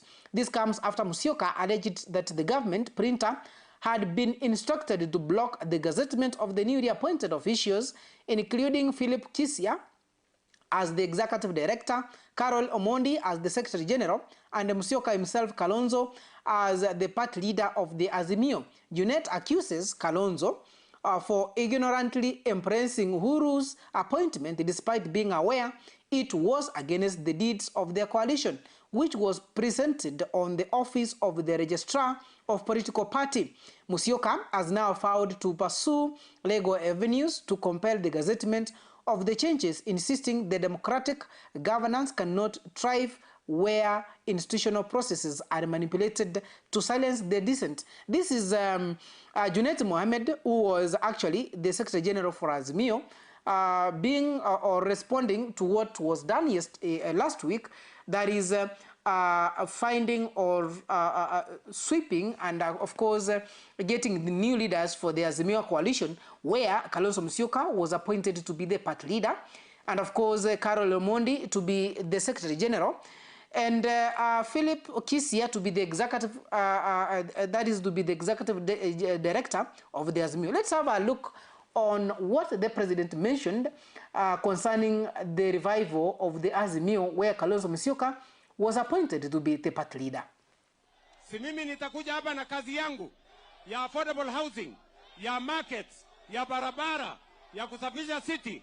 Si nyinyi mtaamua ama ni aje? Ndio mimi nawauliza wale wengine tunashindana na wao. Pia na wao wajipange. Ama namna gani? Wajipange. Hii siasa tunaelewa bana. Sasa nimesikia ati wanataka kuanzisha Azimio. Ile Azimio tulinyorosha asubuhi na mapema. Sasa niwaulize, Azimio bila ODM ni kuzimia? Azimio bila ODM si ni kuzimia? Ni kweli ama si kweli? Tutembee ama tuende pamoja bana? Wangapi wanasema tutatembea pamoja? Harambee! Harambee! Kwa hivyo Nairobi mnasemaje? Ati Nairobi mnasemaje? Ati Nairobi mnasemaje? Hebu nione watu wa tutam Nairobi, nione watu wa tutam. Bas, mimi iko hapa na Gavanare, Mheshimiwa Johnson Sakaja. All right, that was President William Samoei Ruto yesterday after the church service in Nairobi County, then having a chit-chat with the common mwananchi. and of course mentioning that the revival of Azimio is as well as dead on arrival, talking about if the ODM is not part of it, then Azimio is dead, and of course despising the leadership of the Azimio that is taken over currently by Kalonzo Musyoka, as per the changes that were made during the meeting they did last week, and the changes they made that Carol Mondi to be the Secretary General, Kisia to be the Executive Director, and of course Kalonzo Musyoka to be the party leader in Azimio. And of course, since now that the government or the printer of the government has not printed the gazettement, he has vowed to seek legal action to ensure that that gazette notice has been printed, and of course the changes have been effected. Now, far from politics, let's talk about the that is the security. Currently, in most of the areas in our country, there have been issues of insecurity, not in Mombasa, not in central Kenya, not in Nairobi, not in the Nyanza region, and of course, Western Kenya. We have seen even some police officers being involved in the thefts that has been reported in some areas in the country. And of course, there isn't issue happened in Kisumu where one of the police officers was seen or recorded live being in civilian, and of course with his gun, and of course trying or actually attempting to break down some shops in Kisumu. And of course, since then, investigation have started to bring the culprits to book. But in Mombasa County, that is the Coastal Region Police Commander, Ali Nuno, has given a stern warning to the Panga boys, as they are being known in the area, on whatever they have been, on the killings that they have been involved with. That is a theft by force, and of course killing other people by wounding or injuring them using the pangas in the region. First of all, I want us to listen to what the Coast Regional Police Commander Ali Nuno said, and then thereafter we have what he mentioned, or what he mentioned during the lecture that he gave between the police officers and of course the coastal residents ahead of the Panga Police crackdown. And categorically he stated that if they're not going to bow down and of course stop the victimization of the Mombasa or the Pwani residents, then they are going to take a stern warning and of course force it to use the lethal weapon that they have to ensure that they are done with these Panga boys in Mombasa. Let's have a look at it. And ladies who are involved in crime for one reason or another, your days are counted. Crime doesn't pay. Crime doesn't pay. We are coming for you. So you have only two options, as normally say. You desist and accept salvation. If you are not going to accept salvation, the second is move out of the entire coastal region. To the contrary, a full force of law will apply, and we will not hesitate to use our firearms. Two were fatally injured in Likoni, and that's how Likoni came quiet.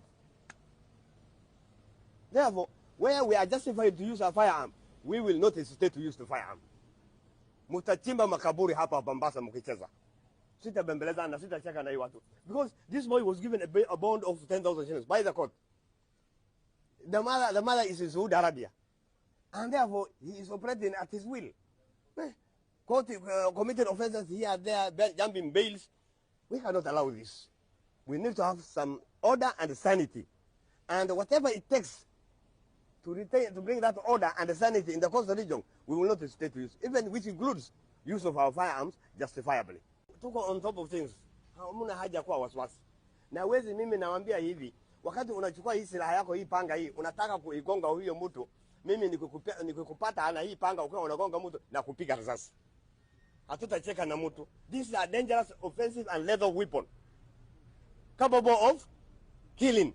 So wakati ukichukua hii panga yako na unataka kugonga mwananchi, nimepeana amri ya kutosha officers watumie silaha yao. Na hiyo vijana ambao wanafanya uhalifu waangushe moja baada ya nyingine. As long as sheria inaturuhusu, we use our firearm. We will not hesitate to use the firearm. Thank you. That is the Coast Regional Commander of the police mentioning categorically that there is giving a stern warning towards these panga boys in Mombasa. Now, there's another statement he made actually yesterday during a meeting with the police officers and of course the residents of Mombasa against, of course, he was giving a lecture, let me just call it like that, a lecture to the police officers and of course the residents in Mombasa concerning the panga boys, and if they're not going to power down, then they're going to take action. Let's also have a look at that.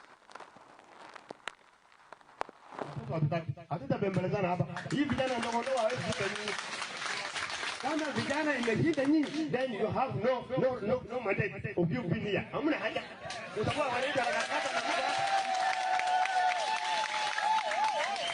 Every day somebody is bleeding. Come to command ego, OCD ego, DCC ego. Why are we there? Tunafanya kazi gani hapo? Haitakubalika hiyo. Haitakubalika hiyo. Kazi mpaka ifanyike na hiyo vijana mpaka tutafute. Wazee, shida ni nyinyi. I will also blame you. Hii vijana wote, hii shida yote iko kwa sababu ya upungufu pande nyinyi wazazi. Poor parenting is contributing to this problem. Mheshimiwa sasa alikonde sisi ni Waislamu. Mtoto akifika mwaka 7, mwamrishe sala. Akifikisha mwaka 10, chapa. Wazungu wanasema spare the child, spare the rod, spoil the child. All right, after getting that update from what the commander or the regional commander for Coast mentioned, of course, it's something that sometimes we need to ask ourselves questions as the common mwananchi, and of course, why are these young boys doing that? Is it the way things are currently? As much as things are getting harder, I think the best way is to get the little that you manage. And of course, it's high time for the government with the stakeholders for security to ensure that each and everyone, that is including those panga boys, and everyone is treated equally and fairly. I'm not speaking this in favor of maybe Natetea the panga boys, but the law should follow its course, and if they're not ready to surrender, of course, they should be arrested and taken to court, and if they're found guilty, then to be jailed as by the Constitution. But when you tend to be killing another person, already you've made a decision that you, as a young man who is trying to gain what you have not worked for, and it's very wrong. So when you are being found, then the law will take its action. But if you don't power down, as Ali Nuno has mentioned in the clips that we have played here, then they're gonna use the force to ensure that you align towards the law. And that is it as per the statement that they have made. And of course, moving on, of course, back to a little bit of politics as we are winding up, is that I mentioned earlier on that Okech Salah made a special appeal to ODM Secretary General Edwin Sifuna to support the party leader, Dr. Oburu Odinga, and of course, President William Samoei Ruto's re-election. I would like us to listen to what Okech Salah mentioned, and of course, I'll be back to read some of the comments and of course, some of the updates as we are winding it up for today.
All right, as we continue talking about insecurity, again, of course, I mentioned earlier that a police officer has been arrested in connection with series of violent robberies reported in Bondo in Siaya County.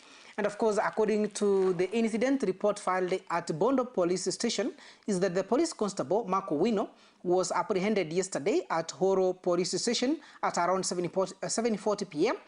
That was actually yesterday, yes. And his arrest follows an investigation into a robbery with violence incident reported at Ruara Kotiende Police Station on February 4th, 2026 at 3:40 a.m.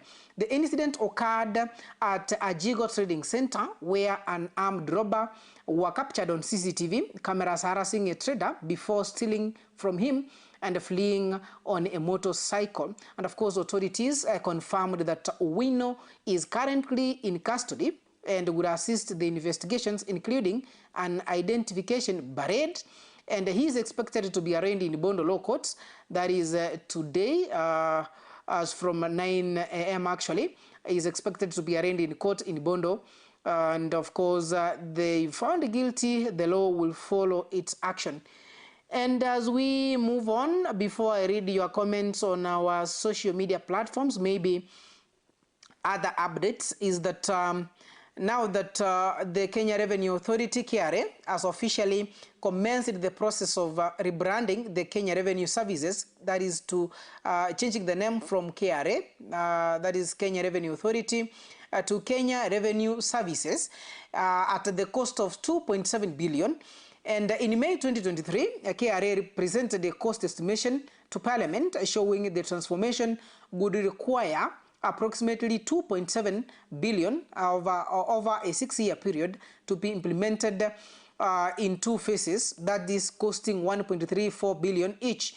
The fund, of course, the funds will support comprehensive upgrades to system operations and organizational structure to deliver on the promises or the promise of improved tax payer services. And of course, it is something that was initiated in 2023 and now seemingly to be having, of course, seemingly to be coming to happen or to be worked out.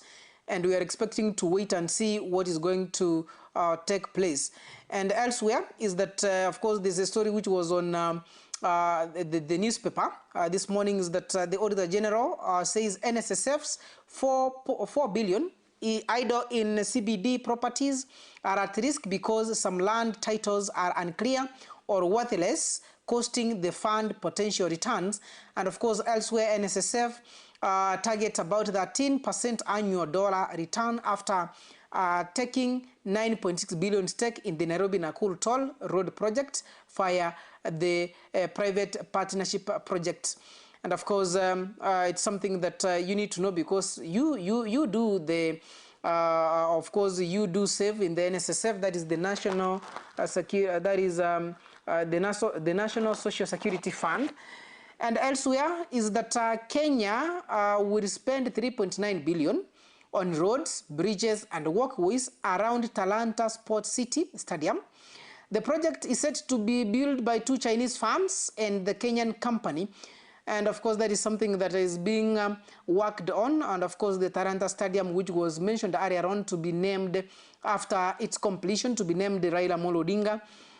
We are waiting to see that being actualized. And elsewhere, as I finish, there is something that has been trending since yesterday, and it was aired on one of the TV stations in the country.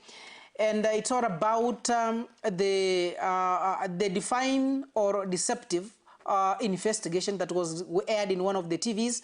And we have seen in footage that has been obtained and put on social media that Professor Wall's ministry lawyers captured by CCTV after they allegedly tried to intimidate TV, the TV that had done the investigation, not airing their investigative piece that was named Define or Deceptive.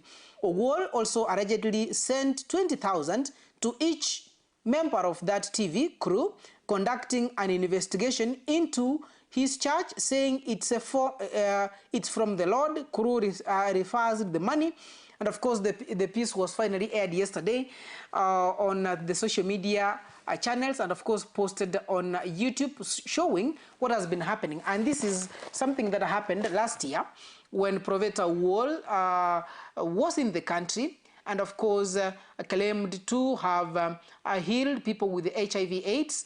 And of course, some doctors and the officials, some of the doctors and nurses from the Ministry of Health were there in that meeting, and others commented and said that, or commented over the same, and gave a tip of that. Of course, yes, it's true that some of the victims are now okay, who were positive, they are now negative.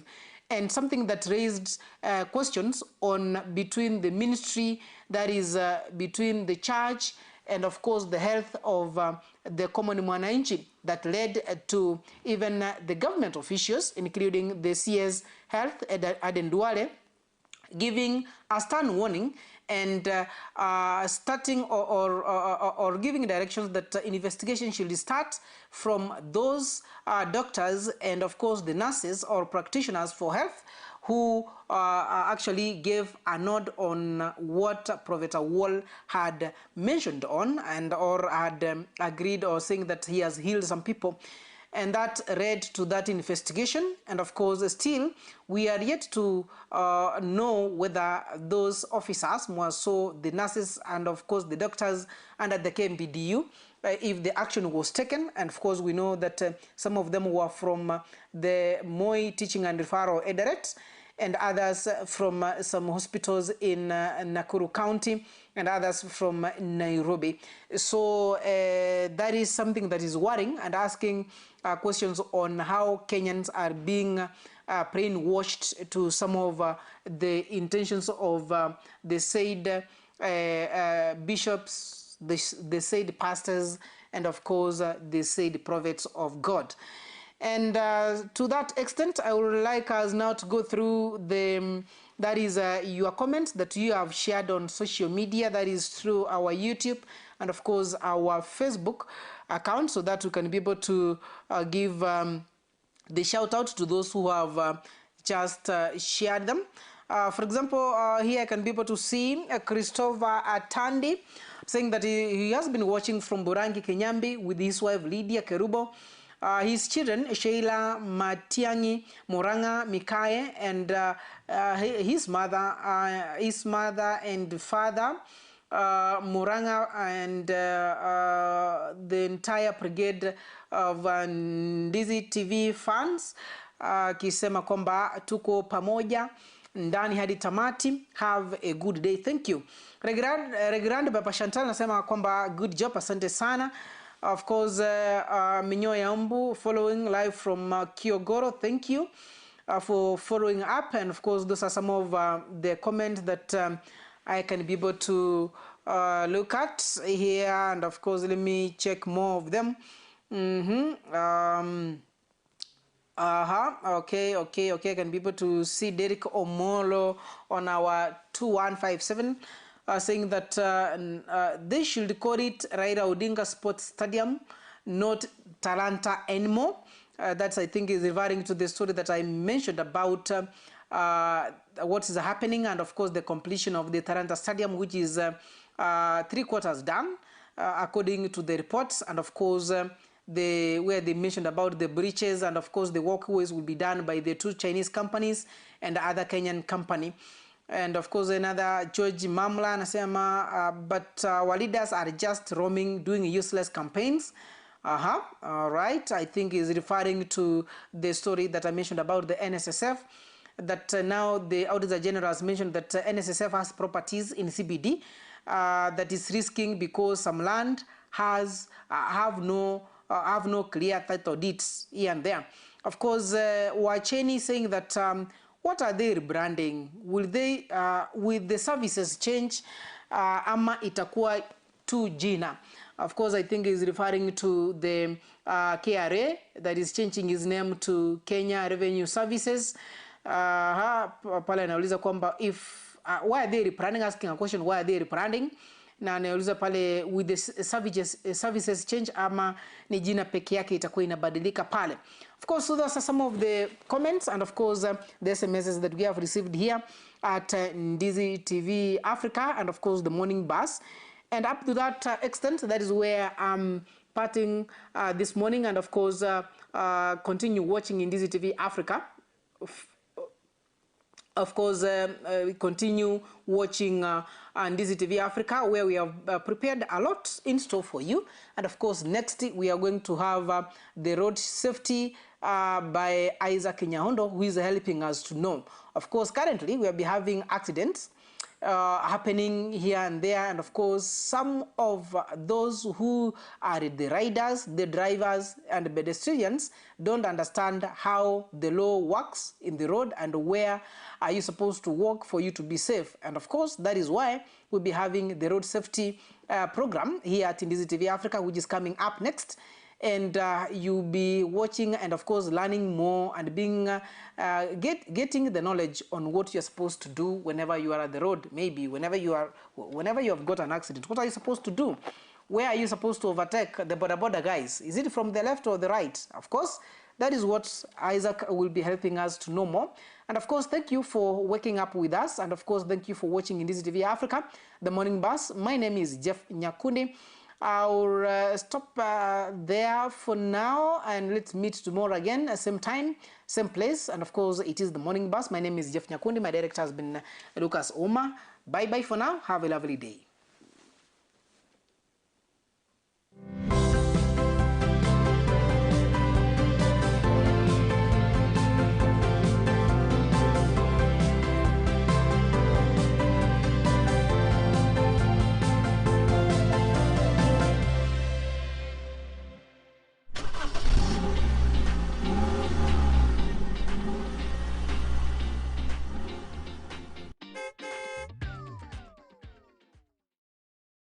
Yeah, morning everyone.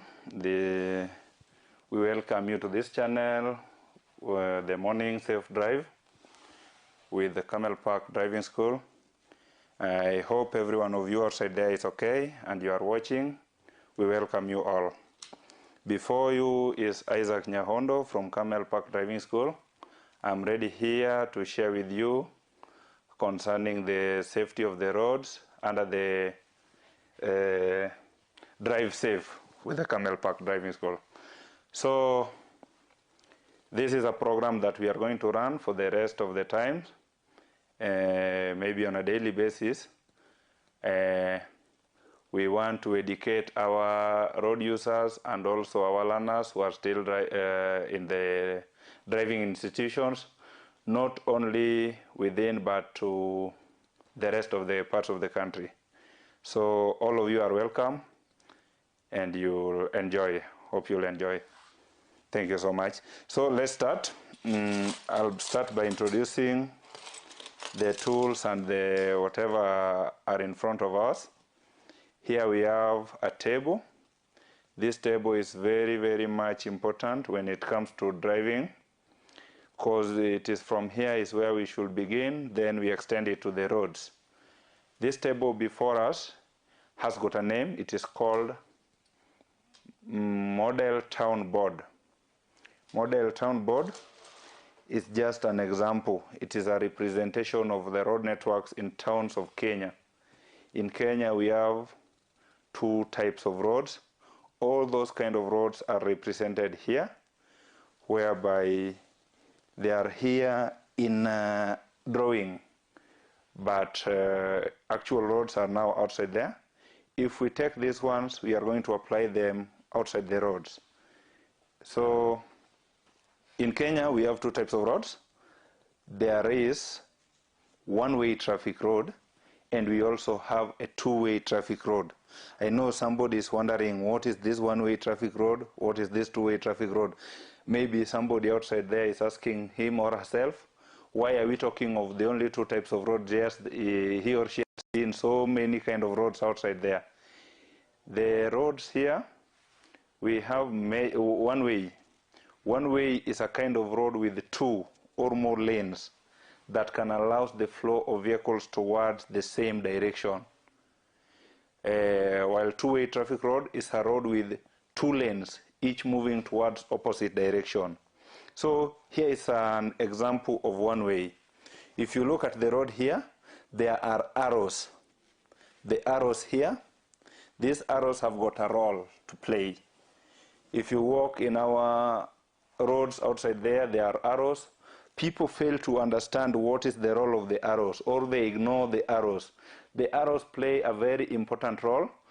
The important role they play is to show the direction. In the roads, there are lanes. These lanes have got the destinations where they take us. If you don't follow the arrow, then you will not know the destination of the road, yeah? The lanes on the road. So, for instance, here we have lane 1 with two arrows.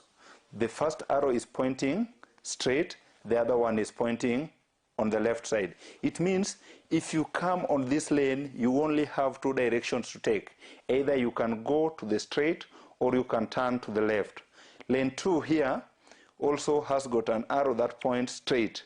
It means every vehicle that will come via this lane 2 will only have to take a straight option. Lane 3, you see it has got two arrows, straight and right. Vehicles here will go straight or turn right. Lane 4 has got one arrow which points towards the right. Every vehicle that will come here, it means will start by taking the right direction.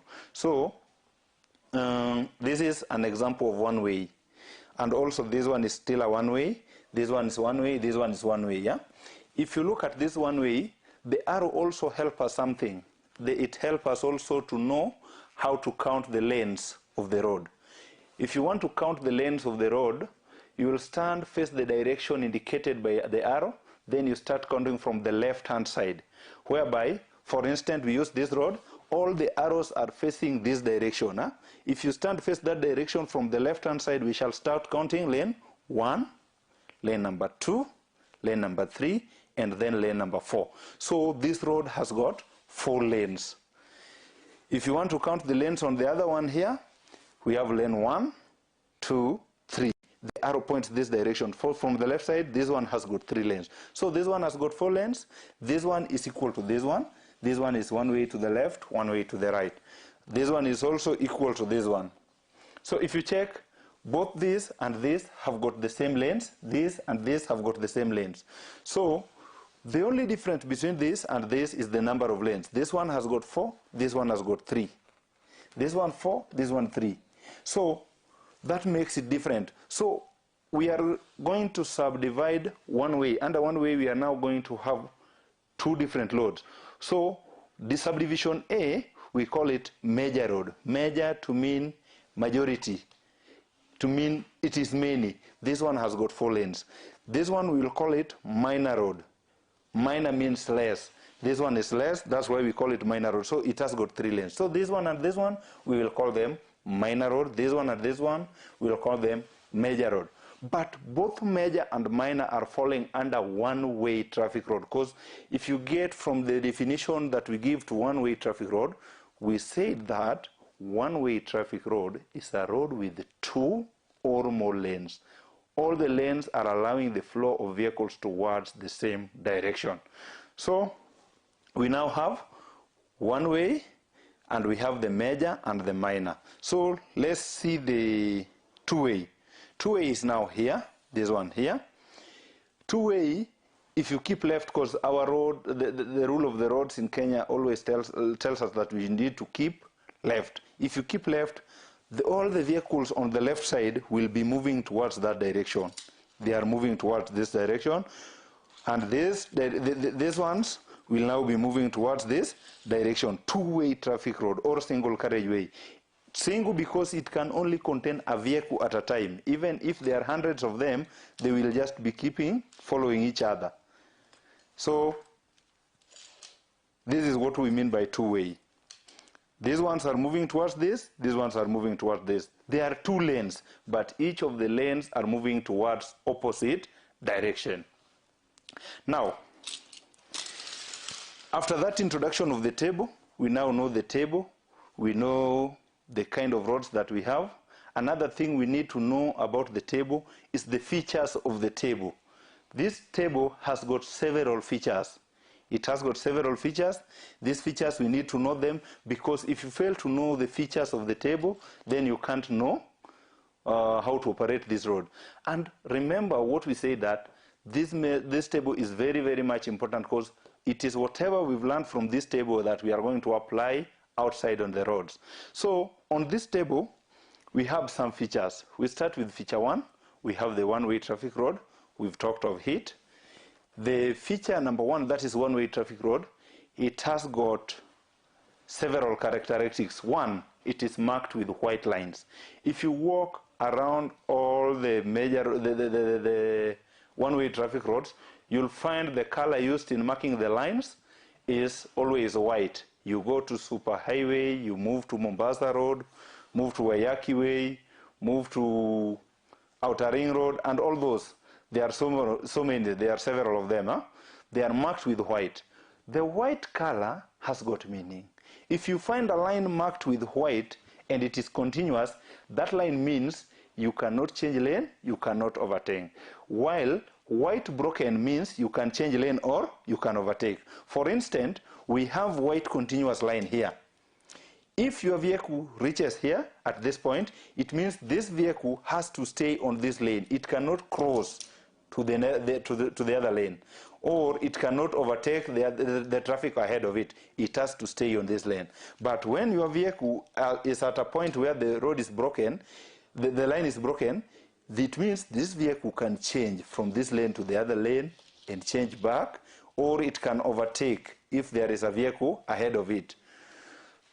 But before you change lane or you overtake, what you need to do first is to apply the MSM technique, whereby you have to look at the mirror, you give the signal, then you change.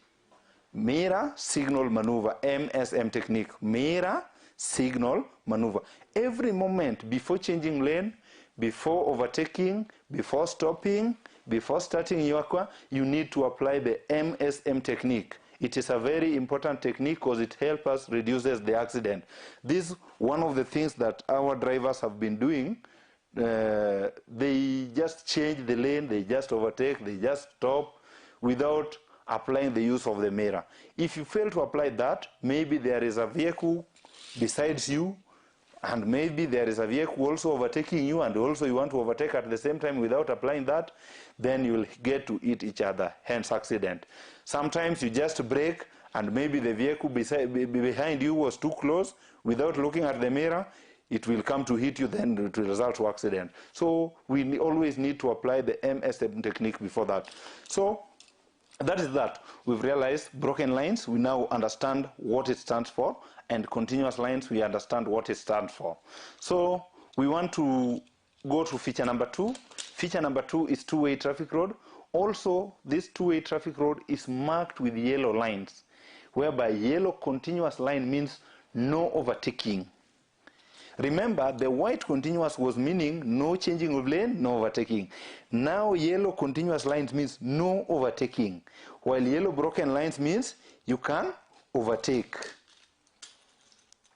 At a broken lines, you can overtake. At a continuous line, you should not overtake. So, if you meet a yellow continuous line, even if the road is safe, you are not allowed to overtake.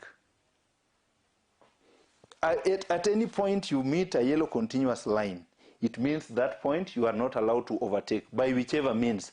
Even if the road is safe for you, you are not allowed to overtake. Maybe the place is hotspot, something like that. And mostly you will find them at corners whereby you overtake labda uoni mbele, something like that. So that is that. That is two-way traffic road. So another feature we have here is roundabout. Roundabout is here. First of all, we need to know what is this roundabout. Roundabout is divided into 3 parts, but we need to know what is roundabout. Roundabout, most of people, we don't understand what this roundabout is. In most cases, we find so many accidents in the roundabout because we don't understand how to operate the roundabout. Roundabout has got accessing points. If you look at all these roads, they are joining roundabout. At the joining point, there is broken lines. I know somebody will ask, after we've learned about roundabout, there is a question I'm expecting somebody to ask me, but at the roundabout, it is divided into 3 parts. There is lane 1, lane 2, and lane 3. These ones are called space lanes of the roundabout. They are called space lanes of the roundabout. Then we have got lane 4, called the innermost lane of the roundabout.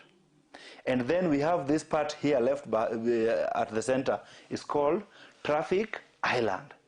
Traffic island is now the central part of roundabout that is used to control traffic from to all direction. At the traffic island, we find some features. You might find this one placed this way. This is a sign of the roundabout closed.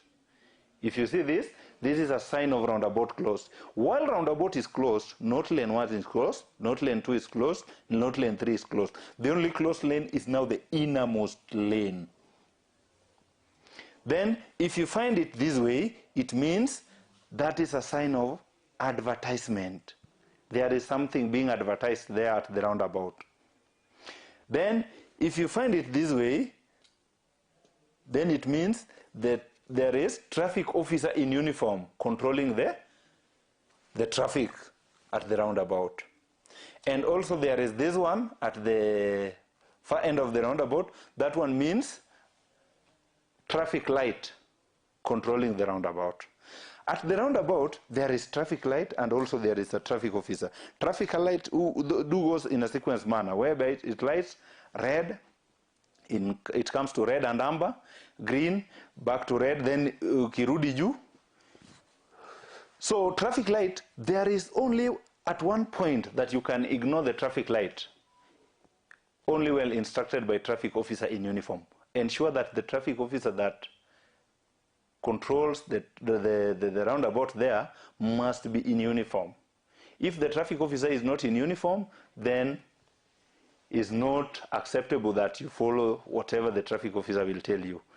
Because maybe it might be even a thief trying to control. Here should be controlled by traffic officer in uniform. Being the traffic officer in uniform, it means that the traffic officer is on duty. Do you understand that? So that is roundabout. Another thing we need to know about roundabout is the rules of the roundabout. Roundabout has got rules. Rule number 1, no stopping. At the roundabout, we are not allowed to stop by whichever means. If you come from this direction, you make your decision before getting into the continuous line. So that even if you want to take the direction going towards the other end, you can change and take this one, you move to that end. If you move to that end, you go. You don't stop here. You know, we the drivers of Kenya, sometimes we have a bad behavior of making some stops where it is unnecessary, asking for the direction. It is not your role to come and seek for the direction from here.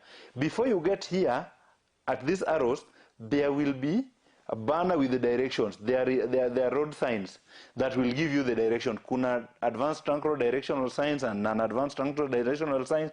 They will show you the direction before you get here. So you need to know how to operate them. If you can read them and get the direction where you want to go, then you check. Because there they will tell you A1, 054 Nakuru or whatever. Then you have to know, this is the lane that is taking me to this direction that I want to take. Maybe Kisumu is on this side and you are here on this lane. You want to go to Kisumu. You will just read Kisumu B24 lane 4. Then you come to lane 4. Lane 4, if you use the second option, will now bring you to Kisumu. Okay. So that means utakuwa umechange lanes as early as possible. You'll have changed lanes before you get into the continuous lines to avoid this habit of coming to change lanes in the roundabout. So another rule of roundabout, no changing lanes, no stopping, no changing lanes, no overtaking, no waiting, and no parking. At roundabout, we should not change lane, we should not wait, we should not stop, we should not park, and also we should not overtake.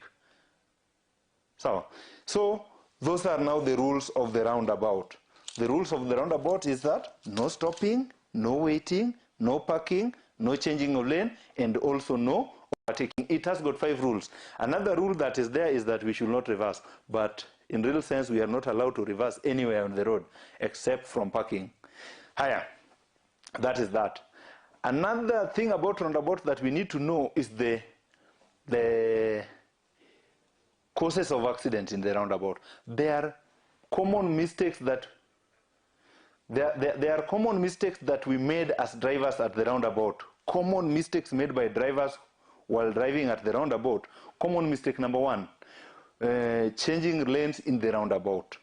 Always drivers do change lane in the roundabout. You realize that you have to go to Kisumu, then you find yourself in lane 1. After you've joined here, now because Kisumu is on this direction, you now force changing lanes so that you exit on them. That is very wrong. Another thing is approaching roundabout in wrong lane. When you are supposed to be going to this direction, you should not join lane 1 anymore. You should not join lane 2 because lane 2 will only take you straight. So if you join lane 2, then you will force yourself there. So another one, exiting roundabout in wrong lane. You exit, once you join on wrong lane, automatically you are going to exit on wrong lane. So those ones will cause an accident. Then the last but not least, number 4, the incorrectly observing of traffic light. We've said traffic light flows in a sequence manner.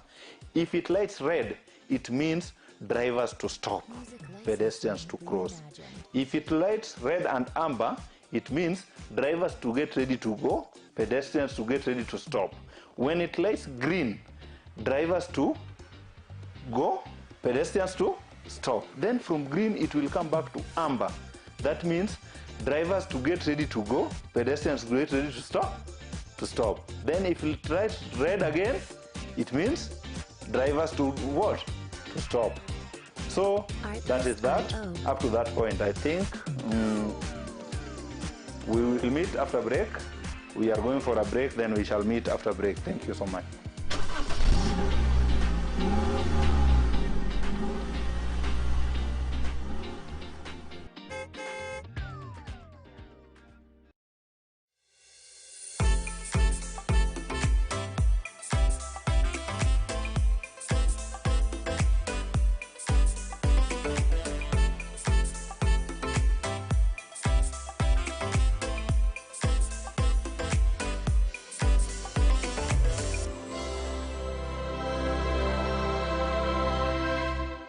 Je, wewe ni mmiliki wa aina ya gari aina ya Alto, Probox, Harrier, V8 na Lexus?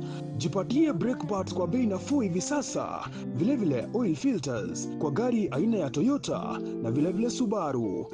Ili upokee popote ulipo, piga simu kupitia nambari 0739318606.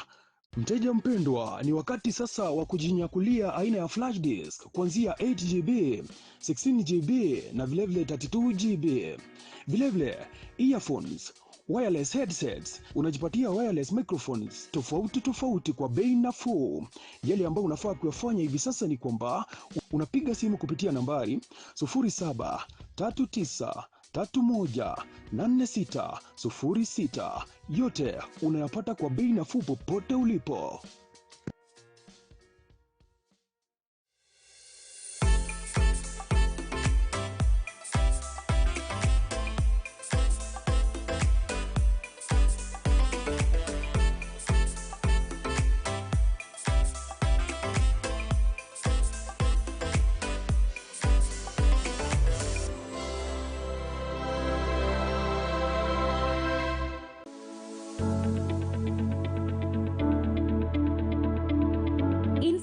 Each one of us, there is a dream. The challenge is how to achieve it.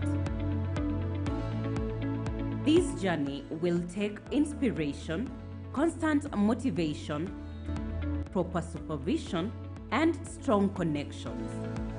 At Camel Park Training College, we know what makes your dreams come true. Now, all we need to begin in this journey is you.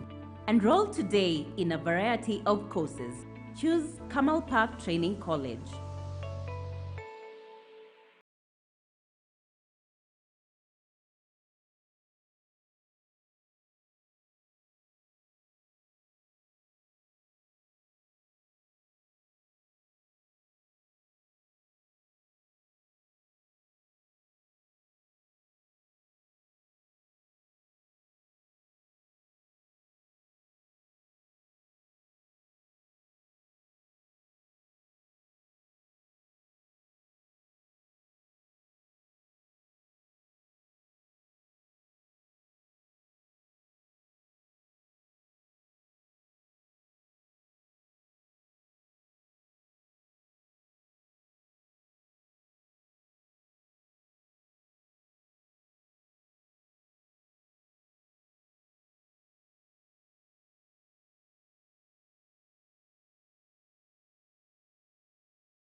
Thank you so much and welcome back. We are just after break. I take this opportunity to welcome you back once more.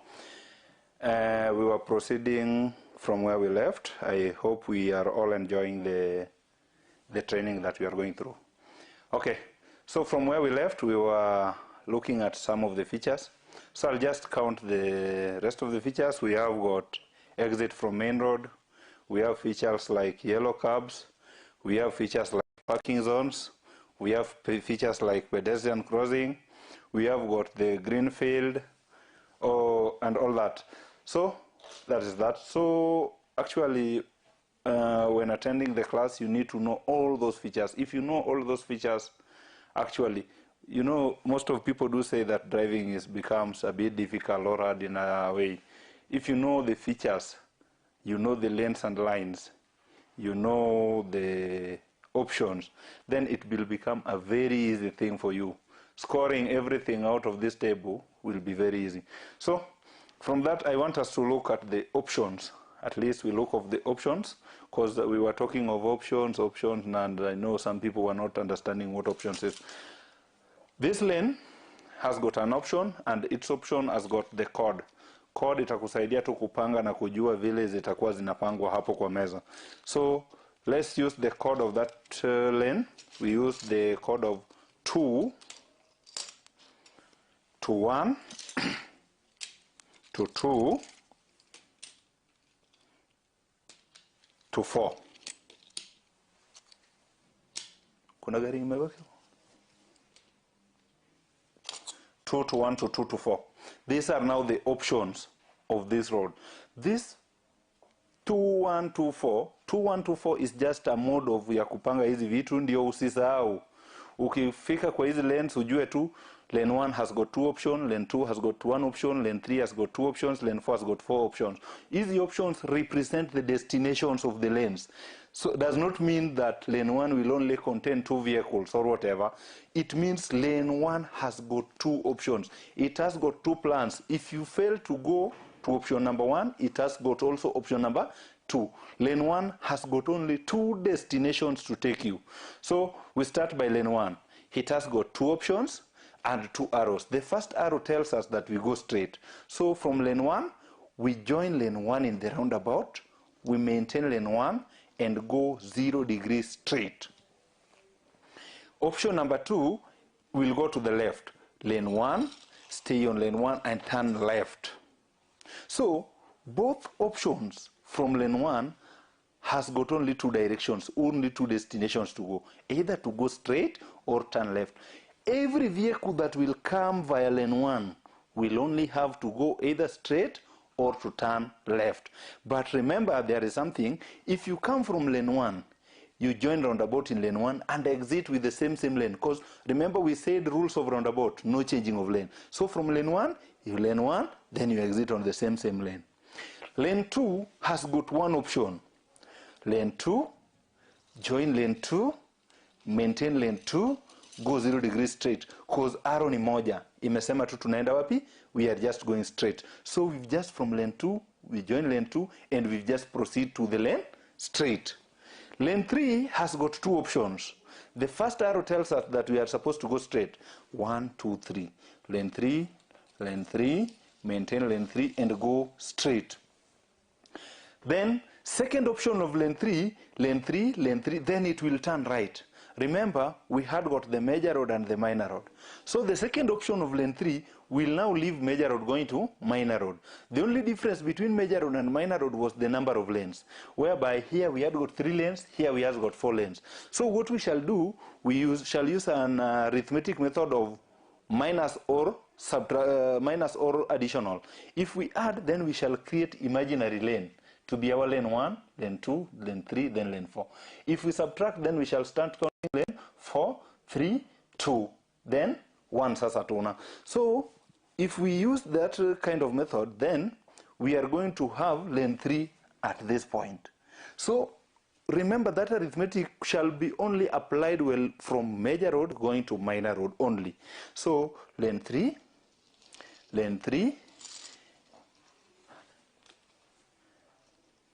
and because we we subtract 4, 3, so here will be lane 3. So we shall land here. Then lane 4 has got 4 options. With these 4 options, we shall apply ourselves. We shall be like the compass direction. Huh? Arrow start pointing the right. So the first option will go to the right. Join lane 4, turn 90 degrees right. Second option, if you stand this way, the second option from right, if you add, then you shall move to the back. So, join, turn 180 degrees back. Third option, turn 270 degrees to the left. Fourth option, turn 360 degrees to the straight. It is very simple. You give yourself as a compass.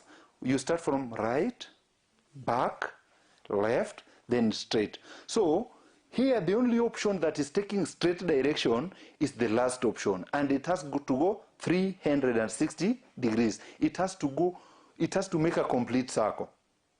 So that is how they go. So if you can apply that, then it will help you know that when I come from lane 4, if I want to go to the right direction, I'll go with the first option. Second option will take me backward. Third option will take me to the left side. Fourth option will rotate and take me back to the front side, to the straight direction. So that is that. So, and also we have, we also have minor road. Minor road also has got options. Options of minor road, coordinate 2, 1, 5. 2,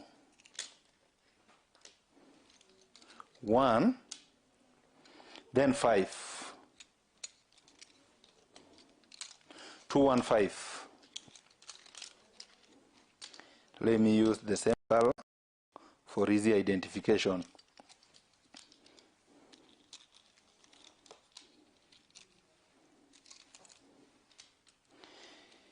If you check keenly, I've not arranged the vehicles here. Why? Because this is still a road and vehicles are passing here. So if we arrange this one here, it's like we've blocked the road. So we've make it here to show that it is taking this diversion towards this direction.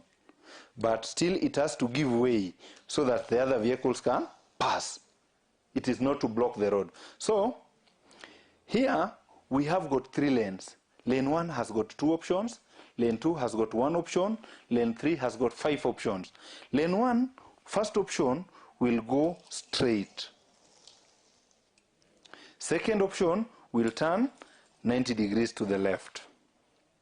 If you stand here, this is the left side. Lane 2 has got 1 option with only 1 arrow, maintain lane 2 and go 0 degrees straight. Lane 3 now has 5. This 5, the first 2 will join lane 3 and the last 3 will use lane 4. The first 2 will join lane 3, the last 3 will now use lane 4. The first 2, first one, maintain lane 3, go straight. Second one, maintain lane 3, turn 90 degrees right. Then we are now left with 3. These 3, the last 3, now are going to observe the rules and regulations of lane 4, whereby the first option of lane 4 inaendanga 90 degrees. So this one will go 90 degrees right. Fourth option will go 180 degrees back. And the last one will now come 270 degrees to the left. So if we can do it that way, then we know that every vehicle that will be coming from this direction, this is how they should go. We know, if you observe these arrows, we know what directions they should take us. So if you use lane 3, you know, you can use lane 3 or lane 4 here. Another thing we need to know about this table is how do we join the roads? And this one is another mistake that our local drivers make. You find a driver from this lane taking this direction. you find a driver from this lane taking this direction. So what are we supposed to do? We need to know that before you join the lane, you need to join from the nearest end. From this lane, these three drivers, this one can take to this direction. From this lane, you can only move to this direction. And from this direction, you can only move to this direction. Some people will make U-turns here, forcing themselves back. No. If you come from here, the only direction you can take is this direction, and you go as you go. This one will only take you straight and you go. This one will take you to this direction from the nearest end. Another thing we need to know, from here we can make U-turn, exit from main road. We can make U-turn at exit from main road. And also we need to know, when do we use exit from main road? Some people do misuse exit from main road. We don't just use it anyhowly. We use it while instructed by traffic officer, while roundabout is closed, or in case of an accident in lane 4. But some people will just misuse it. Huh? So if you want to use here, don't come from this lane direct to this lane. You first of all need to switch to the nearest end, then you give way and you join the nearest lane. Again, if you want to do it on this end also, you don't just come this way, you switch to the nearest end, give way and join the nearest lane. All this we don't do. Sometimes you find a driver coming from here, since amejua tu hapa kuna kuanga na opening, anaweza rudi naye kwa hii barabara, yeye ana cross. Like if the barabara belongs to the driver. Barabara si ya mtu, tafadhali tuelewane wa Kenya.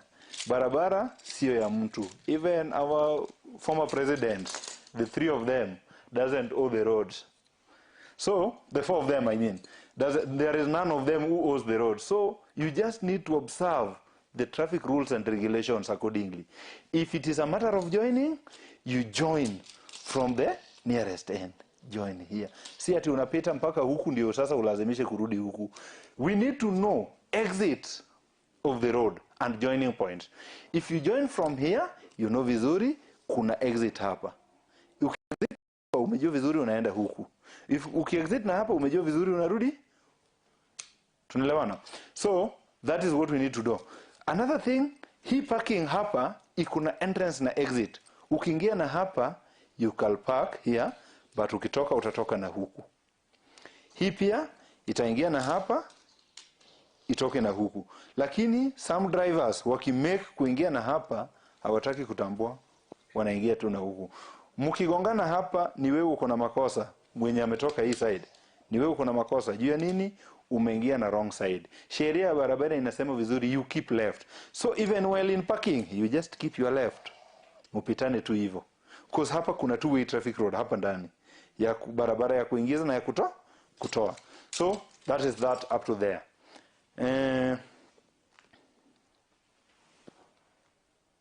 Next we need to know. I know most of us are asking, you told us this is now the green field. What is the green field for? On this table, this green field has got a purpose. It is at the green field where we park the trailers and tractors. Because ukiambiwa kuhusu parking zones, hakuna parking zone where we park trailers and tractors. The trailers and tractors are being parked at the green field. This part here. At the green field is where we find residentials. This is where we find the petrol stations, the police stations, and all that, the schools, at the green field here. It is at the green field where, when we need to extend the roads, that is where we again go back to. So it is this green field. It has got a very, very, very, very, very big purpose. Kazi yake, you can recall when Superhighway was being extended, so many people were crying as the demolitions were on, because that was a green field. We call it greenfield, road reserve, or residential area. That is now the greenfield. Before itumike ilikuwa tu mstuni hapo. Unaweza sema tu ile mstuni. What we need to know again, from the center of the road, kama barabara ni hapa, kutoka hapa katikati 50 meters coming this side and 50 meters going the other side, you have to know that one belongs to road. So most of our residents, the Kenyans, unapata mtu amekaa kando ya barabara alafu siku ameambiwa tuna extend barabara tunabomoa hii, anaanza kucomplain. Ama unapata mtu wamebomoa barabara yetu, things like that. You have to know that is road reserve. During any function of the road, wakitaka kutumia, wataibomoa. So that is that. We have so many things here. This car, when it comes to driving, now I'm giving tips to those students doing their exams. This car, when it comes to driving, it is treated as a car on the road. This one here, it is treated as a car on the road, not a toy car. You know, well, at home, you are used to use a toy car. So sometimes you be given a question, then somebody is uplifting it, thinking that it is just a toy car. The moment you uplift it, then you are done with everything. Umeharibu kila kitu. Utakuwa umeshaanguka juu. Kama kuna mtu ako na uwezo ya kubeba gari, huyo mtu si ni superpower. Huyo mtu hatujui nguvu imetoka wapi. So this thing is treated as a car. And also there is a holding position of this thing. You can't just hold it this way. If you hold it this way, then it means you've blocked the windscreen. There is a role of a windscreen. It helps us observe the ahead of us. Sivyo? Ni windscreen ndio tunatumia kuangalia mbele. So wewe wakati umeshika hivi umeiblock, dereva atakuwa anaona mbele. Ni kama bonnet iko wazi. Bonnet ikiwa wazi inafunga windscreen. So you hold it besides. Ndio dereva akaone mbele. So? Haya. Another thing, ni parking zone has got rules. Na hizi parking zones ikiwa na rules, kuna rules zenye zina share. These are two parking zones. We have this one known as controlled parking zone, angled parking zone, or ample parking zone. Angled parking zone has got rules. Rule yake ya kwanza ni you park by forward gear, you leave by reverse gear, you park only saloon cars, it has got entrance and exit. Those are the rules. Yeah? It has got entrance and exit. You park by forward gear, leave by reverse gear. You park only saloon car. So you need to know what is the difference between a saloon car and a heavy commercial car. I don't know whether they are the difference in the sizes or whatever. You need to know that. I think that one the class can do the research and get me the feedback. Saloon car and heavy commercial car. We need to know that. That one I've given an assignment to the class. They do the research and get me the feedback. Another thing, the other parking zone is here. It's called controlled and uncontrolled parking zone, parallel parking zone, or flash parking zone. Also has got rules. You park by reverse gear, you leave by forward gear, park all types of vehicles except trailers and tractors, park from the farthest end. And also there are similarities.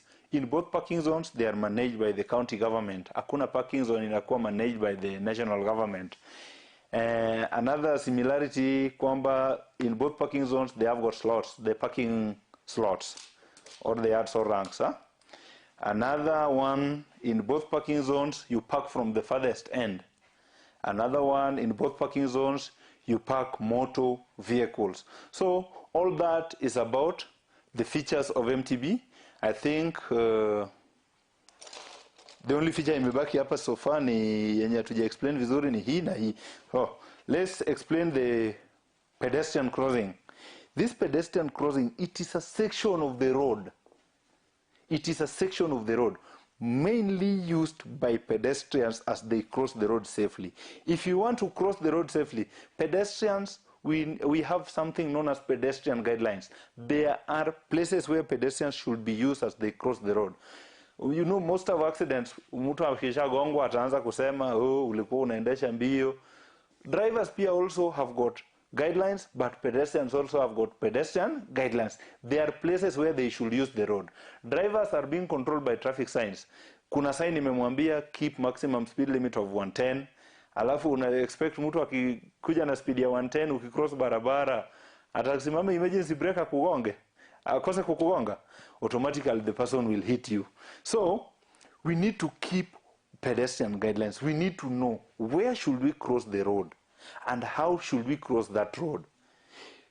Before you cross the road, we are being advised to observe traffic from right, left, right, then listen. You pay attention to the road. Usikize kama kuna kitu inakuja kweli. So why do we observe from right, left, then right again? If you get my word, I'm talking of right twice. Is nearer from the left. Gari itakugonga itatoka tu on the right side. Ukiwa hapa unataka kucross kuenda huko, utaobserve right, left, right. So gari itakugonga karibu sana. Juu hii gari imekeep left. Ni hapa ndiye atakugonga. Si ni right yako wewe ukitaka kucross. So you have to be keen. After umefanya hivyo, you pay attention, usikize kama kuna sauti. Kama kuna, cross. At this point, kindly, at pedestrian crossing, once you step into the pedestrian crossing before the car, you are not allowed to rush, you are not allowed to run, you are not allowed to be on handset devices. Usikue kwa simu, usikue unasikiza radio, usikae na earphone. So, you just walk at your pace. At your pace. Usiharakishe. Na driver wewe pia ukifika hapa, kindly, do not give any signal ya kumharakisha pedestrian. Ukimpata na cross, it is your role to stop, give the pedestrian way across barabara. Pedestrian while crossing here should not cross diagonally. Kindly at from corner to corner. Just cross straight. Na kama kuna kitu unaweza kuwa umesahau huku na umesha cross ufike hapa katikati, usirudi. Cross tuende, ukienda vuka mpaka huko mwisho kwanza, ndio tena uconcentrate, uangalie, observe right, left, right, then kama kuna kitu vuka tena urudi uchukue. Juu the moment umeshavuka umefika hapa, huyu driver atakuwa amefikiria umeshaenda na aanze safari yake, na labda ndio umerudi tena nyuma, mtagongana hapa. Utafanya huyu driver afungwe bure ati amekugonga kwa pedestrian crossing, lakini ni wewe ndio umefanya makosa. Okay, so we need to observe the rules of this area. Wewe cross kwa makini, na driver wewe pia peana njia ukifika hapa. You just make a stop, give way. Driver all the times, hata kama kuna pedestrians, ukifika hapa you need to slow down to give way. So you need to slow down ili in case anything inaweza happen. Before this thing there will be a sign. There are two signs you'll meet before you get into this. There is a sign that is in triangular shape that will show you pedestrian crossing ahead. Then there will be also a sign in a triangular shape with blue color that will show you pedestrian crossing on the spot. So ukiona hapo utakuwa una cross. Always before pedestrian crossing there are some bumps. Bumps always means you slow down your speed. That is that. Another thing, kuna hizi white continuous lines at a junction here. The white continuous lines at a junction means you stop. You stop and give way to oncoming vehicles. At this point that I'm placing this micas, you have to stop. At those points, you have to stop.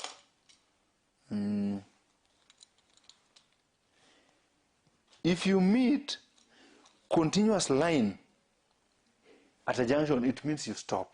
You stop and give way to oncoming vehicle. That's why tutasema, kama hii gari iko hapa na hii iko hapa, tutasema this one is ahead of this. Hii gari ya yellow iko mbele ya hiyo gari ya red. Juu ya red lazima isimame, give way. Huyu akishapita ndio anaweza ingia. Hapa tena utapata ya red lazima iongoje yellow. Yellow akishapita ndio sasa anaweza kuja. Hapa pia yellow atangoja the red one. Red one ikipita ndio sasa huyu pia anaweza ingia. So at those points you have to stop. Hapa hakuna otherwise. See ati una slow down, you have to stop and give way. And in case utoke na huyu akuje mgongane hapa,